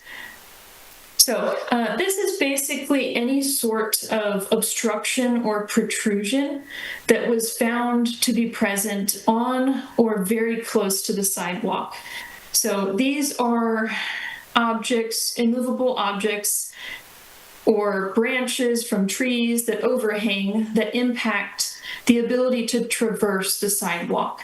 So we're talking about things like fire hydrants, power poles, traffic signals, utility boxes, everything that you can imagine, a normal city feature that is just really stuck in the sidewalk or overhangs it to a degree that is potentially dangerous or just impactful in a way that a person cannot pass it. So you can see the range of types of these hindrances, and it is important from an accessibility standpoint because of something called clear width. So there has to be a certain degree of the width of a sidewalk that is passable. So we have noted all of the severe issues, as well as just anything that you may want to eventually look into in the future. Megan, I have a council question from Councilor Freed. Yeah, thank you, Mayor. I'm just curious on what street furniture is on that list. Thanks. Yeah, that's a good question. That basically amounts to things like benches, or maybe perhaps bus stops, things that are considered really just the best I can describe is like a bench, like a park bench or something along the sidewalk that is supposed to be there, but is kind of in the way from an accessibility standpoint. Does that answer your question? Yes, thank you, Megan. Mm-hmm. And we can advance to the next slide. So here are some visual examples that we found. And as I was looking through this, I realized the left side of this is a little bit confusing. So I'll point out it's 2 pictures. The top picture is showing what we would consider a protrusion of vegetation. So obviously this can be addressed by just simply trimming back the vegetation, but you need to know where these issues occur to be able to take action, right? So that's one thing that we have been able to provide with this project. And then in the bottom picture, there's just a lot of vegetation that's overgrown. It's not really passable if you're in a wheelchair, or it could cause somebody to trip and fall, which we're trying to avoid by calling these instances out. And then to the right, you will also see basically what we would consider a manhole as we go through, and that locate some of these issues, but it is also a tripping hazard. So it's kind of twofold. It's an obstruction, but it's also a tripping hazard. So it would impact the condition of the segment, as well as alert you to kind of a dire need to fix. This is a fairly significant one, being definitely over an inch. It does impact the clear width of the sidewalk as well. So that is something, you know, you don't think about as being, you know, something that is of concern per se, but it is definitely something that could be considered potentially for relocation, or just something to address, you know, the tripping hazard aspect of it. But yes, so basically, yeah, we can skip forward, but a lot of these issues can be addressed by vegetation trimming or grinding, things of that nature. So now, finally, I'll kind of wrap this up with a discussion about some of the analysis and project planning that was done for this project. So like we mentioned, the average sidewalk condition index is a 68. You know, this is a pretty good score for the size of the network that we're talking about, which is about 200 miles. And then I will mention the total estimated cost of rehabilitation for the entire network is about $32 million.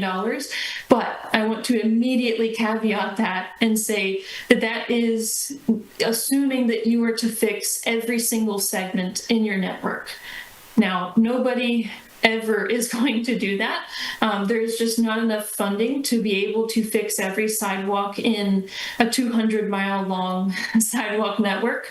That's not realistic. That's not feasible. No agency is going to take that on.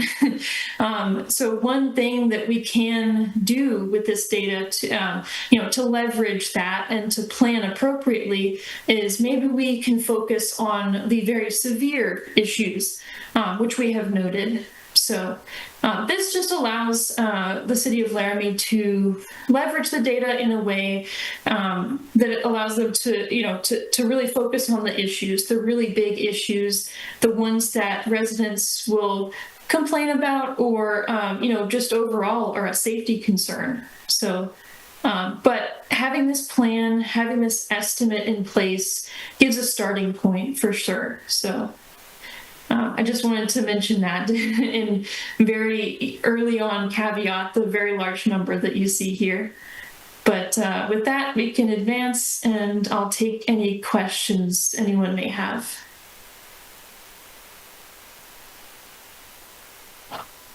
Councillor O'Doherty.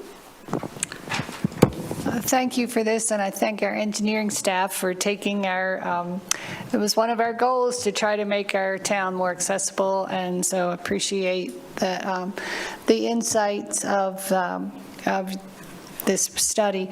And one of the things that we talk about in the Disability Council is a lot is that if we know places, I think prioritizing obviously the really severe things, the problems that our city, like that it's our manhole or something, or woman hole, personal. Anyway, if that's the obstruction, then that should be a high priority. But also, if we worked out from places where people with disabilities live specifically and try to make their immediate habitat better, like places that are apartment buildings that are specifically for people with disabilities, or accommodate people with disabilities. But that we also heard of from two different people at the on our booth at Freedom Has a Birthday in the park. We had a table for the Disability Commission, and independently, two people came up to us and said, boy, 17th and Spring Creek, there's somebody in the neighborhood in a wheelchair, and we see her all the time, and she's trying to navigate that sidewalk. And so to hear it from two different people, and also know that there's a person with that requires a wheelchair in that neighborhood. So to me, that that seems like the way to go for prioritizing is those places, the most severe and the ones near people with disabilities. Does that sound reasonable? Further questions? Councilor Vigil. Thank you, Mayor, and thank you, Megan. This was really helpful. On slide 22, on the inventory of hindrances, I think I might have missed this, but what was that 45% other? What does that mean? What does that include? Yes, so that is kind of a lack of a better term, a catch-all for random things that we encounter that can't be fit into the predefined categories that we have come up with at the beginning of the project. So we often encounter things like trash cans, which, I mean, it's temporary, but if we can't move it immediately, we're forced to leave it and kind of mark it. Things like that. Sometimes we've encountered like tents, and I'm kind of speaking from my experience. I don't know exactly what all this would relate to, but we do have images of each of these obstructions and protrusions that we could dig down and see exactly what that issue was. So that is something we have provided as part of this project as well. So I apologize, I can't give you a very clear answer about what each, issue was in that category, but it is essentially just a catch-all so that we're able to still make note of there being something there. Great, thank you. Thank you, Megan. City Manager? One other question on this slide, if I could. You note that the total severe obstructions is 63. Is that pie chart inclusive of all 63? Or is the 63 a piece of that pie or pieces? So the 63 is included within that pie chart. The pie chart is basically showing every obstruction and protrusion of moderate and severe nature. So it's all inclusive. Okay, so yes. 63. So there are many more obstructions, but of the total number, or the denominator, 63 are severe. Yes, that's correct. Okay, thank you. Thank you. Do you happen to know the total number? Sorry, Meg. Oh, what? I do not, off the top of my head. I apologize. We can That's look okay. into that. I was just trying to gain some perspective on how big the severe portion is as a part of all obstructions. Thank you. Thank you. Councilor Lockhart. Thank you, Mayor. Thank you, Megan, for this detailed slideshow. I had a comment on slide 23 with the hindrances like vegetation and weeds. I know we as a city, when it snows, we send out notices to people that have not cleaned their sidewalks within a certain period of time. I think this could be, these kind of hindrances could be solved by doing the same thing, where let's find out the property owner's name and let's go get them cleaned up, and if not, we do it and then we bill them. Because that, I think, could be a pretty simple solve for this type of situation, not a situation where the ramp's not there or whatever, but I mean, that's pretty simple when you got a bunch of foliage that's in there. Let's just get it cleaned up. I do think that is a code violation. Yes. And what are we doing about it? Well, we could talk to, city manager, we could ask her. Councilor Lockhart and Mayor Cumbie, we of course do consider these examples in this picture here of overgrowth and whatnot as code violations. Code does work to enforce these all around the community. I actually made a note for myself here that the data that is collected here would be very helpful for code enforcement. So we're covering a couple different departments here, and that's really great. Thank you. Further questions or comments, councilors? Councilor Shumway. Thank you, Mayor. With the comment we had about the two citizens that reported, I think it was 17th and Spring Creek, I think we should have a similar report as we do for potholes, to where when citizens see something that is an obstruction for people with handicaps or just overall general sidewalk obstruction, I think they ought to be able to report that, and then we can focus on that part of our 200 miles of sidewalks instead of trying to focus on 200 miles. Maybe we could focus on a quarter mile or whatever we need to on improvements. Councilor Freed. Yeah, thank you, Mayor. I think those are great ideas, and I would just echo Councilor Shumway and Councilor O'Doherty that maybe we can work with the Disabilities Commission to generate a way that people can provide data, or maybe that's with the city. But I know there would be a lot of people interested in receiving that data to help provide input on where there's some high use areas that could be impacted, because 200 miles is a ton. I would not have guessed that, but I'm keeping that in my mind for trivia. But yeah, if we can narrow that down to areas that really need it, or high traffic areas, that would be great. Councilor O'Doherty. I also wanted to comment that I applaud IMS for coming up with a standard that maybe that will become the industry standard, because it seems like a very reasonable thing to take into account and will be very helpful for comparisons. I'm wondering maybe what other municipalities that have done this, what their averages look like, because you indicated that it was, ours was actually pretty good.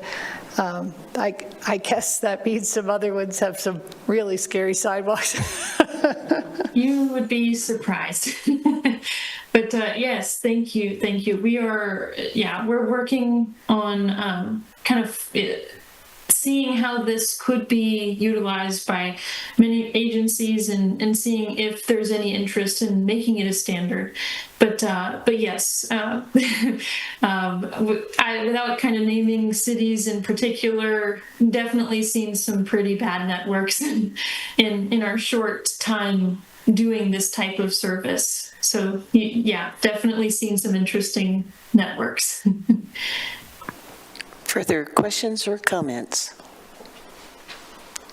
Seeing none, I move to public comment. Is there any public comment on this agenda item?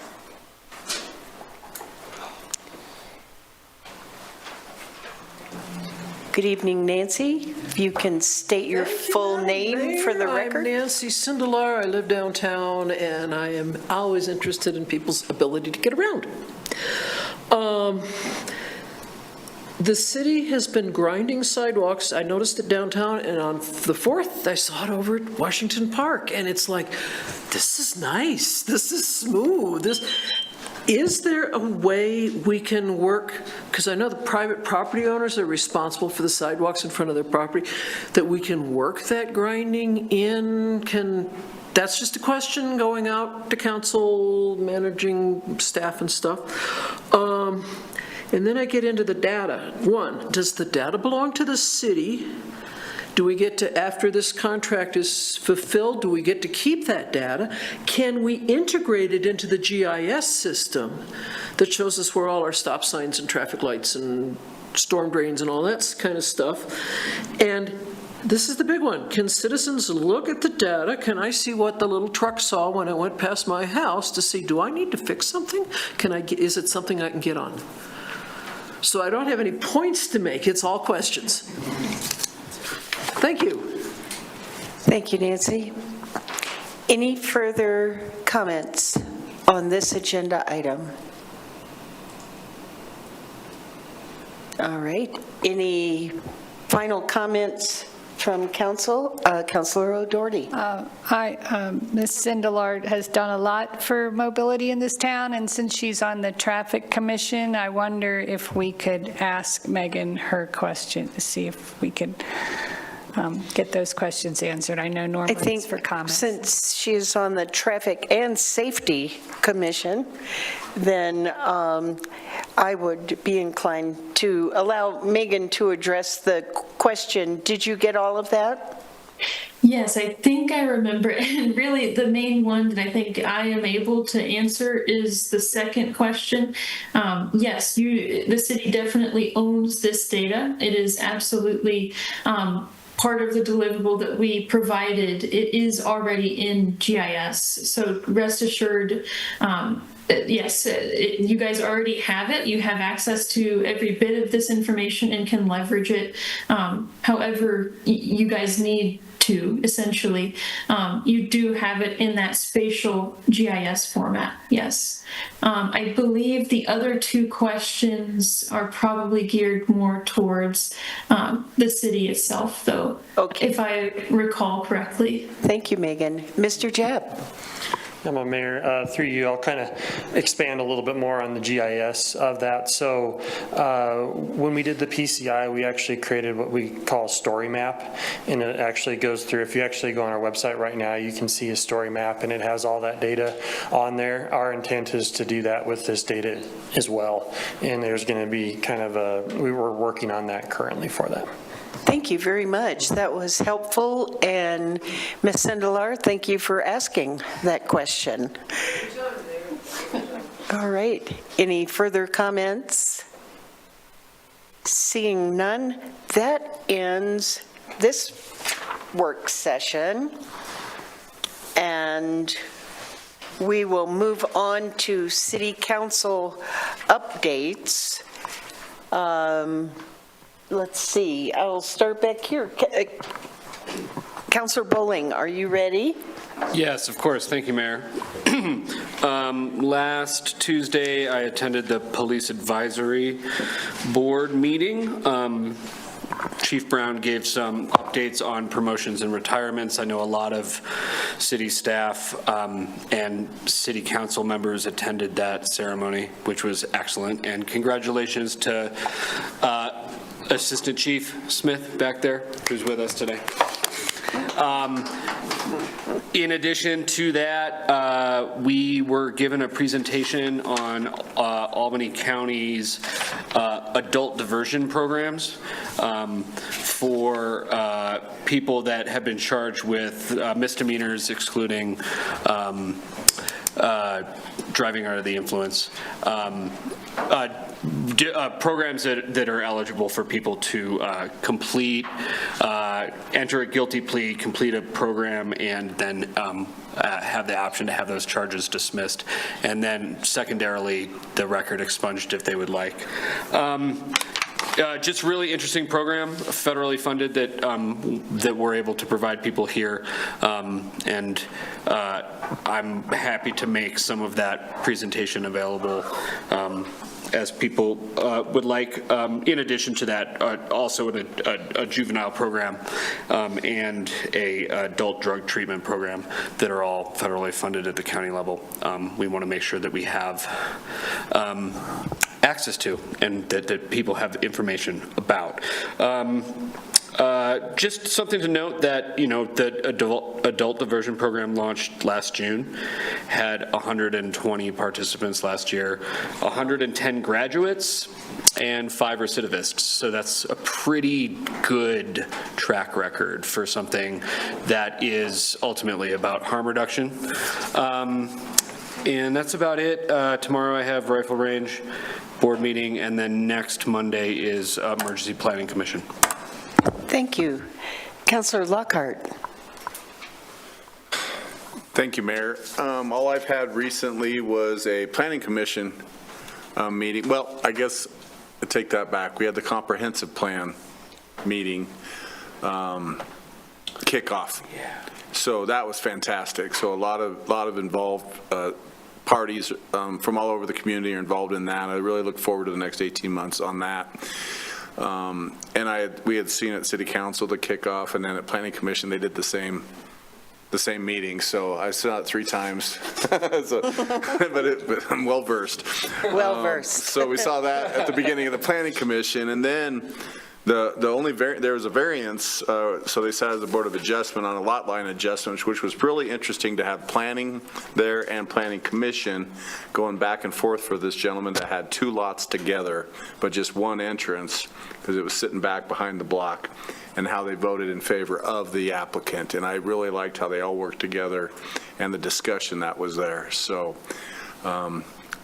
what else? Oh, and then you and I had an interview That's right, I Yeah, didn't we had put an that on interview my the other day thing. for a new board member for the Visit Laramie, Albany County Tourism. So that was pretty neat to be able to talk with this gentleman. So that's basically what's happened since last time. Thank you. Thank you. Councilor Bowling, you have something to add?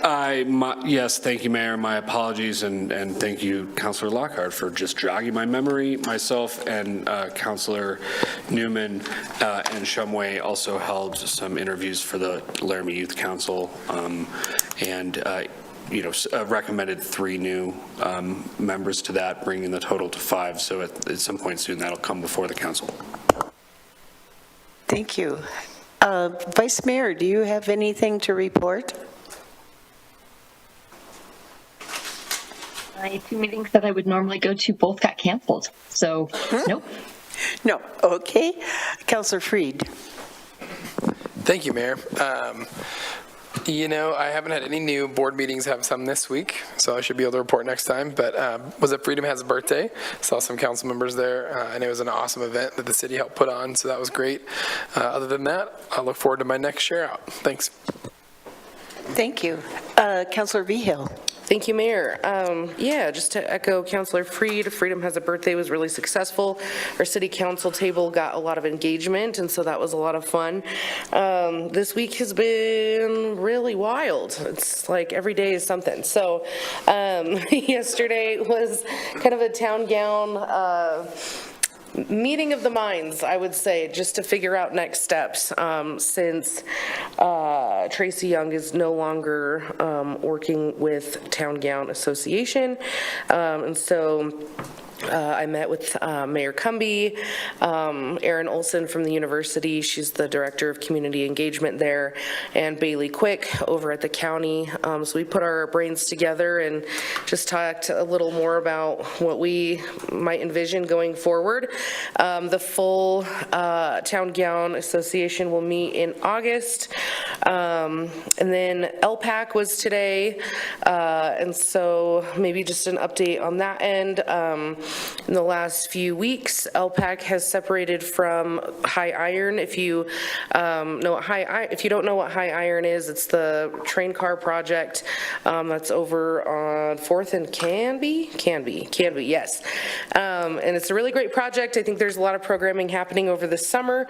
So just kind of moving forward on some of those pieces. I think we're still figuring out what the board would like to do moving forward. And then Human Rights and Relations is tomorrow, so looking forward to that. And then Albany County Transportation Authority on Thursday. I guess I get Friday off. We're okay. Yay. Yeah. Thank you. Councilor O'Doherty. The Wyoming Territorial Park Historical Association is having a Statehood Day celebration. If we remember, Jubilee Days is we're celebrating statehood, so the event is July 10th. And if they have a lot of information about it on their Facebook page, which you can search Wyoming Territorial Prison State Historic Site. But some of the things they're going to have appearances from Cowboy Joe, Jubilee Days royalty, balloon twister costumed interpreters portraying life in the 19th century Laramie. They're going to have sagebrush string band, cupcakes, candle making demonstrations, hand processed wool, stick horse rodeo, and then they're also going to have for $20 you can get your picture taken at tintype photograph taken with the camera with the lens from the 1800s. So that starts at 10 o'clock at the Territorial Park on the 10th, Thursday. And then the Disability Commission met and we talked about the possibility of an adult daycare. It sounds like you all have had a lot of discussion about that already. And then more and getting ready for the event on 4th of July and hearing from people about impediments to moving around with wheelchairs in the town. And part of it was we've heard again and again that Washington Park really needs some more ADA spots for parking. Like I'm wondering, could we have some carve out for a van, for people with wheelchairs to be able to unload a van there near Washington Park. So the commission sees a big need for more parking spaces. And I think that's all I have to report. Thank you. Thank you. Councilor Shumway. Thank you, Mayor. Mayor Cumby, Vice Mayor Richardson, myself, and I think also Councilor Brandon Newman had our launch for the 2026 Summer Convention, which will be held here in Laramie. First of all, I'd like to say the staff was very, very well prepared, gave us great ideas. I think we had a very productive meeting, and just remind the City Council that we all will be involved in fundraising so that we can make a great event for the summer of next year. But again, I'd like to thank the staff for the great way in which they prepared for that. I appreciate mentioning that the Laramie Youth Council is now up to 5. We have 1 in the wings waiting, so I think we'll have at least 6, if not more, and I'm looking forward to that. One thing I was hoping that the City Council could get involved in naming the moose out front, because I had a great name. I think his name should be Jacques Laramousse. But it's too late. Somebody else named it. Thank you, Councilor. And let's see, most of you helped give my report. Thank you. So we did have the WAM planning meeting. I just want to thank our council for the amount of engagement and the commitment to community service and to showing up and being present. It just makes me so proud all the time that you all are out there and you're working and you listen to this report and you get a sense of how much outside work and the commitment that counselors have to the community. A number of us showed up on Tuesday for the swearing in and the promotions, and it was just amazing to see 6 officers be promoted, including our assistant chief here, to see 2 officers sworn in who were born in 2001. That really hit me hard. And then to see a number of us show up at the Laramie Fire Department the following morning for the swearing in of 2 firefighters. Then the town and gown, we're not missing a beat. We lost 1 leader. We have 2 people step up to leadership, Bailey Quick and Aaron Olson. And Councilor Vigil and I all serving on the steering committee and determined that we're going to bring it forward and make it relevant to our town to build relationships, not only between the university, but all of our institutions of higher education. So it includes WyoTech, University of Wyoming, LCCC, our law enforcement, all branches of our law enforcement are represented there, and multiple members of the community. So we're really looking to build relationship and to identify issues that we can work on together and move forward. So I have airport board in the morning, 8 a.m., and civil service tomorrow afternoon, and then I am taking a little vacation to visit family. So that's the end of my report. Next, if you all could take a look at our agenda for July. City Manager, did you have something? No, I'm just okay. standing here in case you have questions. On this really long. I think you'll be happy to see the regular agenda. Happy summer.